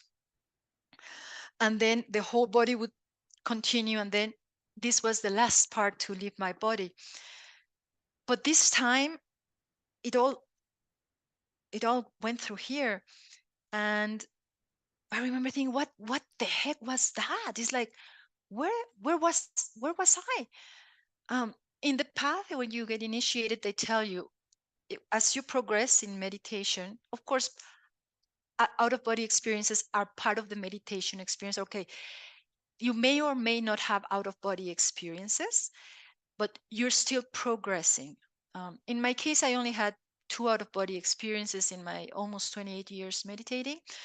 But I trusted the master. I thought, if he could do it, I can do it. I just have to follow his instructions. And he used to tell us that a lot of people, that the spiritual path sometimes is like when you go for a walk in the nice countryside, and you enjoy everything, but you're going slowly. If you get on a bike, you're going faster, and you may not have a chance to stop and smell the flowers, but you're going faster.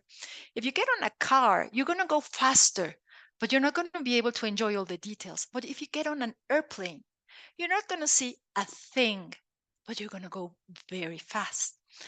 So I remember in those times where I wouldn't see anything in meditation, or where I wouldn't leave my body, I would think, that's okay. If Master says I'm still making progress, I believe him, I trust him. So I kept going. So in the path, they tell you, okay, the first plane, you're going to see geometric figures, and they explain to you what you're going to be seeing in each spiritual plane as you start heading towards.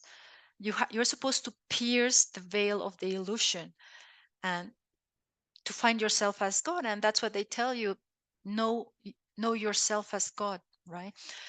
So I remember thinking, where was I? This is nothing like where I've been when I've had out of body experiences, only two, as I was saying. This is nothing like what the masters described. This is not the plane of white light. This is not the plane of golden light. So I was thinking, what is this? What was that? Because it was so bizarre, Jeff. When I just returned, nothing made sense. Right now I'm able to explain it sort of, but at that day it was so bizarre because it also felt completely different.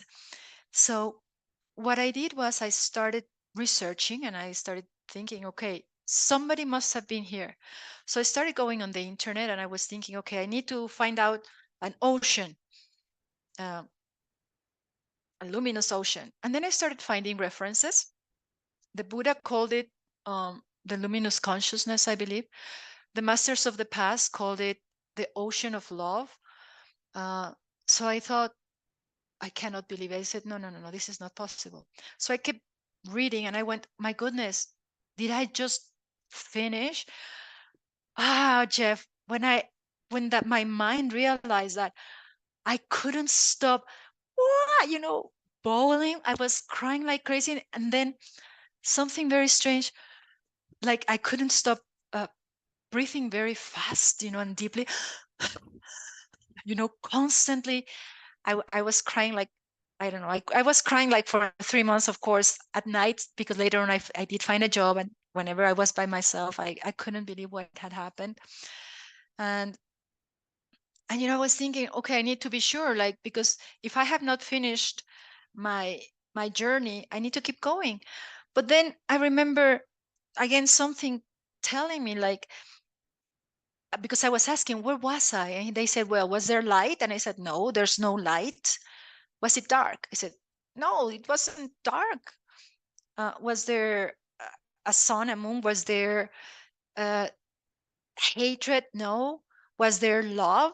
And I was thinking, where there wasn't love like we know it here. And then as I started answering those questions, was there this? No. Was there that? No. Something told me, I have read this before, and this is how the Buddha described nirvana. This is how the masters have described, like, the ultimate aspect of God, where it's neither this nor that. And I went, oh my goodness, I cannot believe it. And as I was thinking about it more and more, I realized, Jeff, that the love, the way you are loved, because at that point you realize you are that. This doesn't exist. Like, you, Jeff, don't exist. Me, Miriam, I don't exist. This doesn't exist. This conversation is not taking place. God, all of us, as God, we are real, and that's the only real thing. This is truly an illusion, as they say.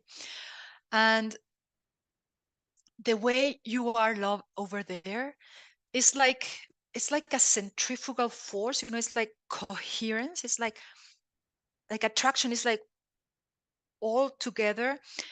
You are everything nice you can imagine, but it's like a mixture, like an amalgam. For instance, if I say, oh, you're nice, you're kind, there's two different things. Niceness and kindness and love, there's already three different things. Over there, all the nice things you can think of are an amalgam. You cannot distinguish one from the other. And in the same way, the love, the way you are loved there, is so strong, so complete.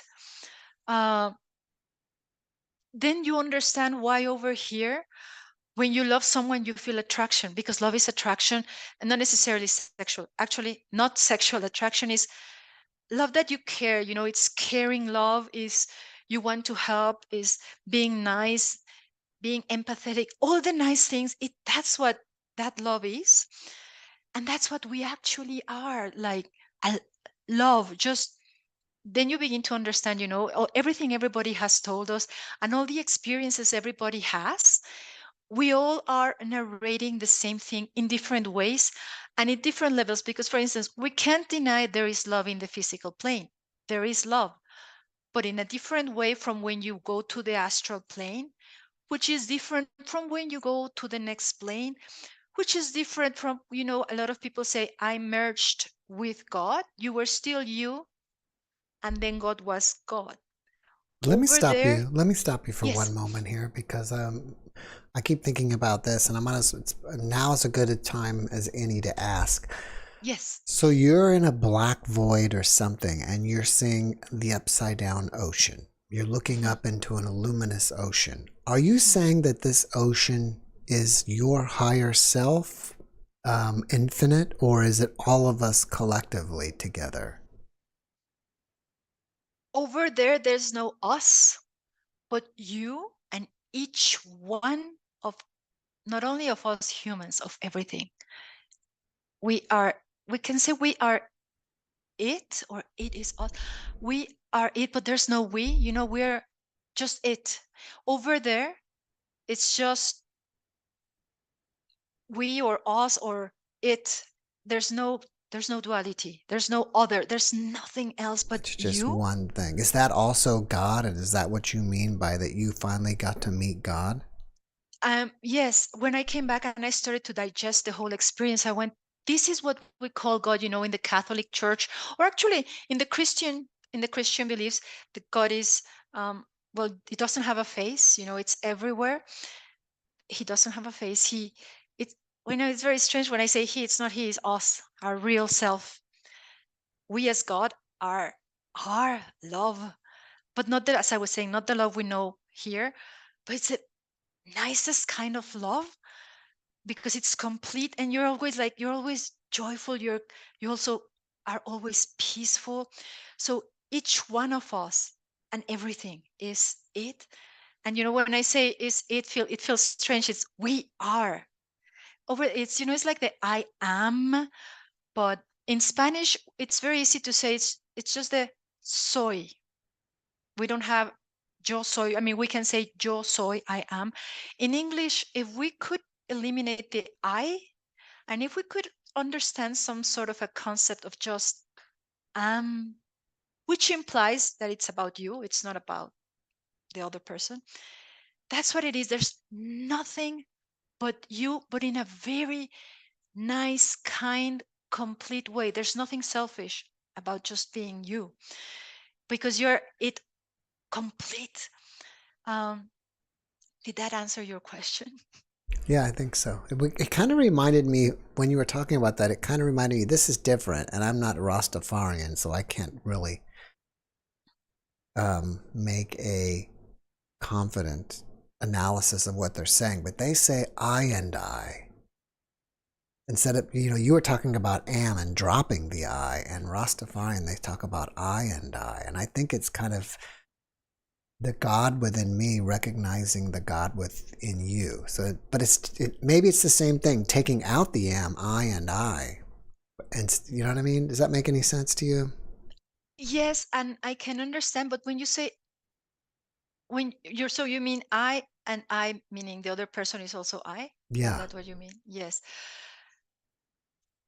It could be. It's just that in this stage there is no and. It's just it's just I am. Let's say I am, but it's not, as I was saying, it's not selfish. It's Yeah. I am It's just am. everything, everything. Oh, it's so nice. And to answer your question, yes, I thought this is God, because it's the all love, all pervasive, um, kind. Everything you have heard about God also, we didn't have a face, right? Like we told us, this is Jesus. Jesus is the Son of God, but nobody ever described God. Like Michelangelo, imagine him to be a man, an old man with beard. So he painted paintings, with God, with their arm touching, the man. But this is an interpretation of an artist. But the Bible never described God except for being, omnipotent. It said it has uh, all pervasive, and I don't remember what was the other one, but they didn't describe him with characteristics, with physical characteristics. Um, so I realized, and then also when I read the description of Buddha, of Nirvana, I went, oh my goodness, like luminous. When I read all the scriptures, well, I didn't read all the scriptures, but the scriptures of different beliefs, like the Hindus, and then Yogananda called it the cosmic consciousness, and again Buddha, the luminous ocean. Everybody was describing it in the same way. There was some um, way, and I thought, yes, of course, this is an ocean. It is an ocean of love. It is a luminous ocean. It is a consciousness. Um, so that was what I wanted to meet, because then you realize that's you. That's that's you. That's who you actually are. That's when you realize it's true that nothing is real. Well, We let are me here. ask you this. Now that you finally achieved your goal, it's like a lifetime goal.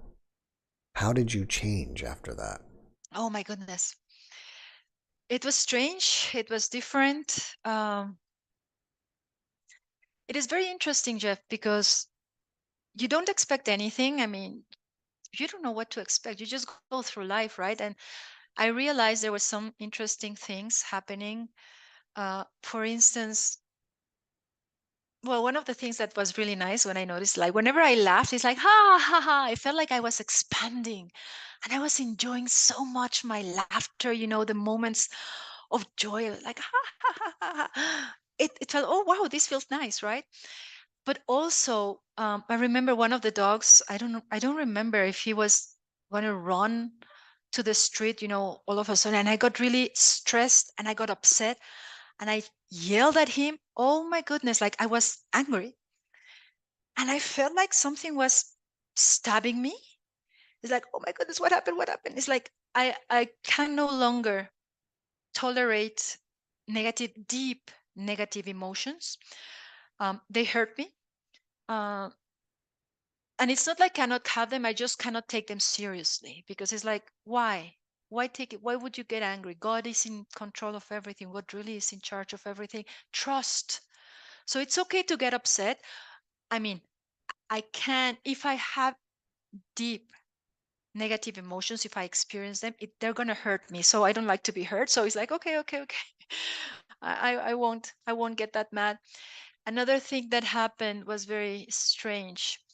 um, I used to have sometimes, when I spend several days without sleeping enough, I get a very strong headache.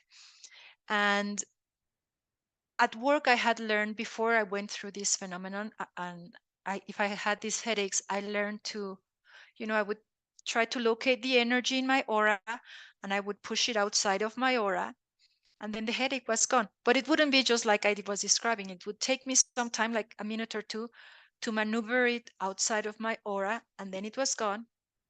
And then I was able to continue working.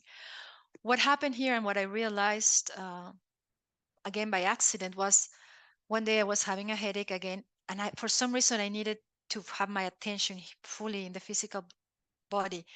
And I went, no, I don't have time for this. Boom, like that, right away. The headache was going. It's like, oh my goodness, what happened here? Okay. So I noticed there were ways in which I changed that I was not aware of. I found out by accident. Another thing that, thank goodness, has been really clear since then are these, as you call them, downloads of information. I get them very clear. Like, as you progress on the path, and not just in this path, in your spiritual path, in any path that you choose, since you start getting closer to your true self, which is God, it's obvious that, well, it's normal, it's natural that your intuition, because it's the God, sorry, the voice of God, as I call it, or the universe, you are able to start listening to your own self, as God or as the universe, right? So as everyone progresses on their spiritual path, their intuition is going to start getting clearer and clearer. Well, after the phenomenon, there was zero questions about the information that I would receive. It was extremely clear. And of course, it's not like all the time they're telling you, hey, watch out. No, no, no. Luckily. So you can go about your life normally. And when something is important, that's when you receive the information and you have to pay attention. Well, I learned to pay attention because it's always right. So, for instance, really getting to this moment, it was a constant struggle between my mind and the information I was getting, because my mind was thinking, oh, yeah, wishful thinking. Oh, come on. Those were my comments as a mind. But the other information was telling me, okay, it doesn't matter if you don't believe me, get ready. It's like, okay. So that was one thing that has helped me a lot. This information that I receive when it's important. Um, Another thing that has been also very helpful in my usual life is, since you're aware you're God and you're everything, as God, not as Miriam. Okay, as Miriam, this is still this little puppet with limitations. This is Miriam. But as God, or Jeff, not Jeff, but you as God, the God in you, Jeff, you are it all. And for the same reason, you have access to everything, to information. Now, I'm not saying you can know it all, because that's the mind wanting to know something. But for instance, as I was saying, is if you need to be aware of something that is going on that your mind is not aware of, you get the information, you know about it. So for instance, sometimes I say, so, okay, I would like to know, there are some people that have gone through their near death experiences or OBEs, and then they come back psychics that they can even know who's going to win, between two teams, and they can even gamble and win. I keep telling God, hey, why don't I have that skill? That's one helpful skill. And they told me, well, you didn't try to practice that skill. You didn't try to hone that skill. What you wanted to do is find God. You found God. You want that skill, try to hone it. You could get it. It's just like any skill. If you practice it, we all have the same opportunities to learn. We can all be psychics if we wanted to. We can all practice out of body experiences if we learn how to. Just in the same way as we could all paint if we take lessons and practice painting, or a sport, we can all, if we practice enough, we could all become Olympian athletes. It's just a matter of how much you practice, how much you're interested, how much energy you dedicate to it. We have the option to, well, to get any skill we want, whether it's painting, being psychic, or meeting yourself as God, right? I call it remembering yourself as God, because once you see yourself, it's like, oh yeah, that's right. But before you get there, you think you're separate. You think he's somewhere there. Although, let's say intellectually, you say, oh yeah, it is within me, but still, there's you and him. And another way things changed, answering your question, Jeff, was that before the phenomenon, I thought it was me and God outside and everybody outside. Now, uh, now that I'm back, I thought it was just like me here and outside, the duality, right? Now that I'm back within this organism, there's two. Like there's the mind, like Miriam with the mind, and myself as God. And outside, I only see. It's not like I see physically, but outside, I know it's only God. So because I'm aware that He's everything and everyone, so that did change for me. That like it's been 7 years since this phenomenon, so I've had to adjust. Like I mentioned, this is my very first interview. It's the first time. Well, they were telling me, right, like you have to start sharing. It's like, no, thank you. uh, but circumstances led me to now. Like really, like just now, Jeff, as you said, you weren't. I wasn't planned to be here today. um, I happened to be here, and that's what they're telling me. Uh, this happened because it was supposed to happen. Everything is right. I was concerned, right? Oh, this and that's, like it's going to be the way it has to be. And they reminded me, I'm in control, not you. So it's like, okay, my duty as Miriam is just to do my best, but he's in control. So yes, I'm aware that he's everywhere. So that also helps a lot in life, because you don't worry as much as before. You might get concerned, but then you remember, okay, remember, it's God. So try to flow with it, literally go with the flow. Try to learn what the circumstances are trying to teach you. If you don't like them, what are you supposed to learn it. So life becomes a lot easier. Life becomes a joy, Jeff, because, well, not only because you feel the joy, you cannot forget your God in the way you experienced it outside of your body. So it's just joy. It's very nice. It's very it's a very happy state of being. And whenever circumstances outside catch you off guard, you can always just remember yourself and regain perspective and keep going. I'm not going to say it's always going to be something you enjoy. It's always going to be something you like, but you will have the perspective to understand it, to make the best out of it, to go through it, and to keep going. Everything is it's it's temporary. I am aware there's still karma to pay off, because for instance, they say, somebody tells me, oh, if you had reached, you wouldn't be here, you still have karma. Yes. And I'm glad to pay the debts. If I ever, as an ego, throughout all my incarnations, if I ever hurt anyone, by all means, I want to make it up to them.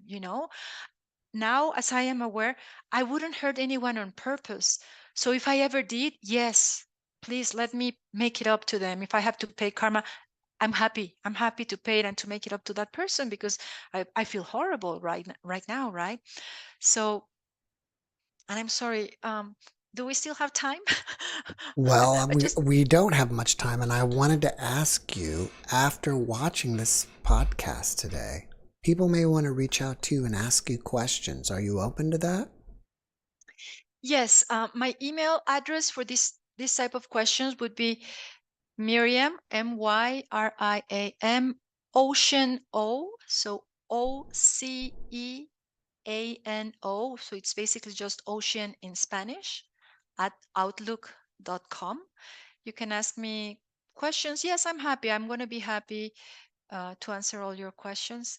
Um, Do you would I have a have time to? website or anything else you want people to know about? Not just yet, because as I was saying, I just started sharing this experience with you. And although I'm working on books, um, because this was so sudden, my book is not quite ready. So if anybody would like to know about my books, please write to me, and I'll let you know as soon as they're ready. Some of them are published, but I'm trying to edit to with more details. So yes, if you're interested in my story from my life in India, or from this phenomenon, or if you were asking questions about spirituality, by all means, shoot me an email. I'm more than happy to answer your questions, especially if you also want to meet God. I'm more than happy to help you to tell you what I did, what that worked for me. All right. Jeff, do we have time to share the pictures I showed you, or not really? Yeah, I mean, those are your pictures, right? There, you have the. I have the Polaroids. I have the originals, Okay, yeah, then and yeah, please show them. yeah. How many minutes? I see that it's I have a three to few the minutes. hour. It's okay. Don't worry. How many do you have? There's five, but there's a whole story. I want to show two things: the the how good it is to really trust God, just trust Him, and the light you see in your aura caused by, well, in my case, my mantra that my master taught me, the one I use for meditation. So it's five pictures. It's just a brief story. I'm gonna try to Okay, make it as sure, brief as sure. possible. So throughout my path, I got initiated when I was 19. When I was 26, after my first trip to India, I came back. I was thinking, oh, I'm sure I'm very spiritual. I'm doing so well. Ha ha ha. I was young. Uh, so I got the opportunity to have my aura picture taken. So I went, yes, I'm sure I'm going to have a golden aura. Young, little stupid, pride, etc. Right? So I went to the psychic, and he told me, okay, it's your turn. Let me just have the camera ready. And I was nervous, right? So I was thinking, oh my goodness. I remember in India they used to say I was doing very well with my meditation, but at the same time, I don't know if I'm really good at meditation. So I thought, okay, this is the moment of truth, but I think I'm good. So I'm going to say my mantra so that hopefully my aura will be golden. So, okay. When I sat on the chair, I was very excited, and I was telling God, thank you for this opportunity. I was talking to Him. Thank you so much for this opportunity. Now it's my chance. It's going to be very nice. So I placed my hands on the plates, and the psychic told me, okay, look at the camera. I'm going to take your picture. So when I looked at the camera, I remember thinking, I have to repeat my mantra in my mind so that I get my golden aura. I wanted a golden aura. But at the same time, I was thinking, God, thank you, right, for this opportunity. So the first picture I got, can you see? Oh, it's the reflection there. Yeah, I can This is see that. Yeah. okay. So what the psychic explained to me, this is not a golden aura, but there is golden on the seventh chakra. Where is it? There Mm-hmm. is golden on the seventh chakra, and this is he told me, you you are in touch with God. He said it's as if you were in a mountain, and you can see what's going on in the town below because you are in communication with God. And he didn't know I was talking to him, and he said, this white light on my sixth chakra, the two balls, he said, this is a protection. He explained to me, this is like a barrier. It's a protection that you that you have around yourself. You have around yourself a protection. He said, just be careful. Don't keep it up all the time, because this is what happened to the Chinese. They built their wall, and they were behind. The rest of the world kept evolving, and they were left behind because they put their wall, and they didn't want to mingle with the rest of the world. So he said, just be careful with that uh, pro- protection. But I knew it was my mantra. I was thinking, oh my goodness, it's true, the protection of the mantra, right? Okay. So I went home. I was a little down. It's like, oh, I thought I was going to have a golden aura. I'm so sad. I'm not as good as I thought. I started beating myself up, but I was happy with my picture because I thought at least I had a little golden here of communication with God. And he said, well, the psychic got that right because I was talking to God. So there was another opportunity to have my picture taken. And this time I was in a very different attitude. Um, this was a workshop to learn to clean auras, to heal. So you were supposed to clean the chakras. And part of this workshop, it was a 2-day workshop. At the beginning of the workshop, you would get the picture of your aura taken. And at the end, also to show how you had cleaned your aura during the workshop. So we were all standing in line, and as I was on the line, I was thinking, oh my God, so if I don't have a golden aura, what's going to happen? Perhaps my aura is horrible. I thought my previous picture was nice because I was keep repeating my mantra and I was in communication with God, but I was thinking, what if my aura is really ugly? What if I have a black aura and I was very worried about what people would say, right? And I was, what if all these 50 people realize I have a black, horrible aura? So when it was my turn to have my picture taken, I thought, well, if everybody has to see a black aura because I'm horrible, let it be. And I thought, God, let it be what you want. And if I have to be humiliated in the most horrible way to me, let it be what you want. I placed my hands and I said, okay, God, what you want. A golden aura. Wow. Yeah. This is let me see, make sure the picture, okay, there's no reflection. There is orange because apparently he said that orange is that I heal people without knowing it, that just by people being close to me, they get healed. So there's still a little bit of orange, which is in this first picture, there's a lot of orange, and there's a little here, but then I got my golden aura when I said, I trust God and let it be whatever you want. With that attitude, I got what I wanted. After I saw this picture, I went, oh my goodness, thank you, God. What a lesson. With that lesson, I kept on going my whole life. It's like, this helped me trust God. It's like when you trusted Him, look at what you're doing to yourself. You're allowing everything good to come to you. And not only that, when you trusted Him, you got what you wanted. So it's like, okay. So we continued with the workshop. It was the, cleaning auras, and my turn came for the second aura picture. So when I was standing in line to get my picture taken again. And at this time, my attitude was, I was so joyful, Jeff. I was so happy. I couldn't ask for anything. I was so thankful to God. I sat again on placed my hands. I said, no, I have nothing to ask. I'm just happy, God. Thank you. Thank you. Then again, I got this. This is what I got after uh, the workshop. So you can't even see my face.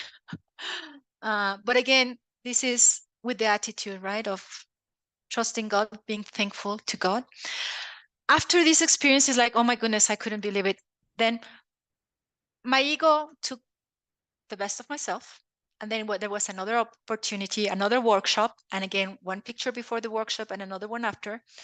So when it was time for me to take my picture, I was already really full of pride. I was young, and I was with pride, with the negative type of pride. I sat, I placed my hands on the plates, and I thought, oh, I know I have a nice aura. I know. Look what happened. There's not even any light coming out of my seventh chakra, like zero light from the seventh chakra where we have our unity with God. Zero light because it was ego. The ego is the opposite of God because the ego doesn't even exist. Nothing exists but God. Like, at least throughout the chakras, as you go closer to all love, um, you get more light. But when you're all ego, zero light from the seventh chakra. When I saw this picture, my ego was so upset. It's like, how did this happen? No. So my ego thought of a revenge. The next day, when it was time to take the second aura picture, I thought, yes, I have ego. Yes, I feel pride. I'm not going to have a golden aura or light from my seventh chakra. I said, but no one can deny the power of my mantra. So I sat, I placed the hands on the plates, and I started repeating my mantra because I thought, oh my goodness, there's nothing nice I can have, because I was aware I was full of pride. And yet, yes, again, zero thing coming from the seventh chakra, but my mantra. The power of the protection of the mantra was indeed there despite the ego. And that's what mantras, well, at least that's what my master's mantra was supposed to do, protect, throughout our spiritual path. So I wanted to show these, to share these for two things. Uh, trusting God does yield its benefits. It may not be something we like, but it does have its benefits. And also, um, if you know of a mantra or something, who knows? Perhaps you also have light here, right? So these are things we cannot see, so we cannot prove them than by Kirlian photography, pictures, and yet some people say, "Oh, that's false." But it's like they say, it's like, what about x-rays? Of course, what you're seeing in the x-ray is not your bone. Your bone doesn't look like that. It's just a representation of what your bone looks like. Or pictures are that, perhaps your aura doesn't look with such vivid colors, but that's what the energy that is coming out of you shows. What was the type of So camera they were using to take those photos? it was a Kirlian. Back then it was a Polaroid. So I know aura imaging, I believe, in YouTube. I don't think we should make any commercial, but yes, it was a huge. There were these were these huge. It was not a tiny little Polaroid. No, it was like the old cameras where the guy would go behind a cord. It's a big camera, and he would go behind it, cover himself with a curtain. Everything is black. You just have light point, like the light, so that your body can be seen. But in that setup, it was surrounded by black curtains, and it was a big camera with a huge tripod. It was really big. So the guy would go behind it, and he would take the picture, and then you have to sit in front of the camera with two plates with the shapes of hands, two metal plates, when you place your hands on the metal plates, and then you look at the camera, and then the psychic tells you, okay, in 3 2 1 you will have your picture taken. And then it takes some time, then you get the little Polaroid, but the camera itself is not, we used to have the Polaroid cameras that you could just carry around. No, this was a huge monster. This was back in 1996. The equipment has evolved. Right now you can carry it in a laptop. I wish they would still have those cameras. I remember the psychic back then told me he paid $10,000 for that camera. Yeah, in 1996. Now the equipment has evolved a lot. I haven't gotten my hands in one of those to continue doing my experiments, Yeah, wow. But yeah. Well, before we finish up, can you leave us with one last positive message? Absolutely. Trust God, because I promise He will be there for you, no matter what. You may not like at the beginning what you may see or how things will develop, but I promise God will take you out, and in the end, everything will be nice. So, yes, trust God. There's nothing to fear, seriously. So, please enjoy life, because as souls, we came here to enjoy. Everybody has their way to enjoy life.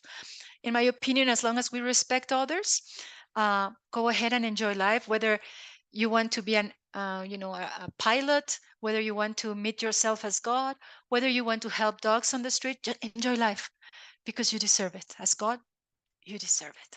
Miriam, thank you for your message, and thank you for coming and sharing with us this evening. And thank you, Jeff, for having me, and I'm glad it all worked out. All right, thank you. Have a great rest of your weekend.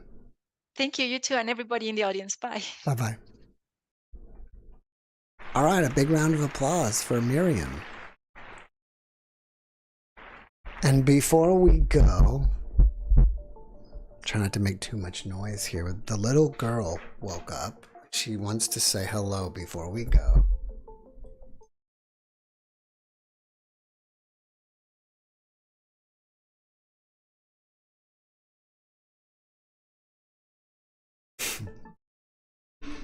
So here she is. She just woke up.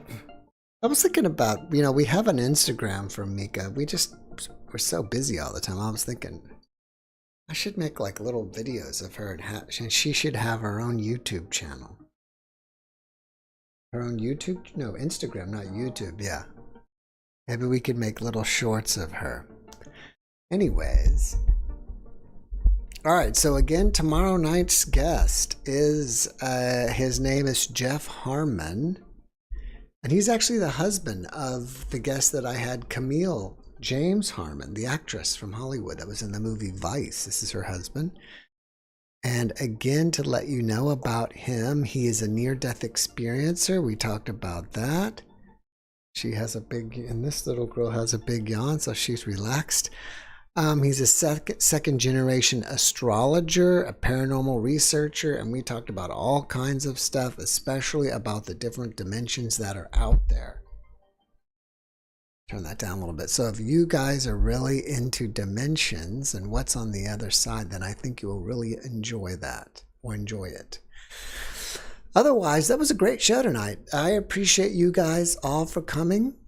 Thank you guys so much. We love you guys. Have a great rest of your weekend. God bless you and good night.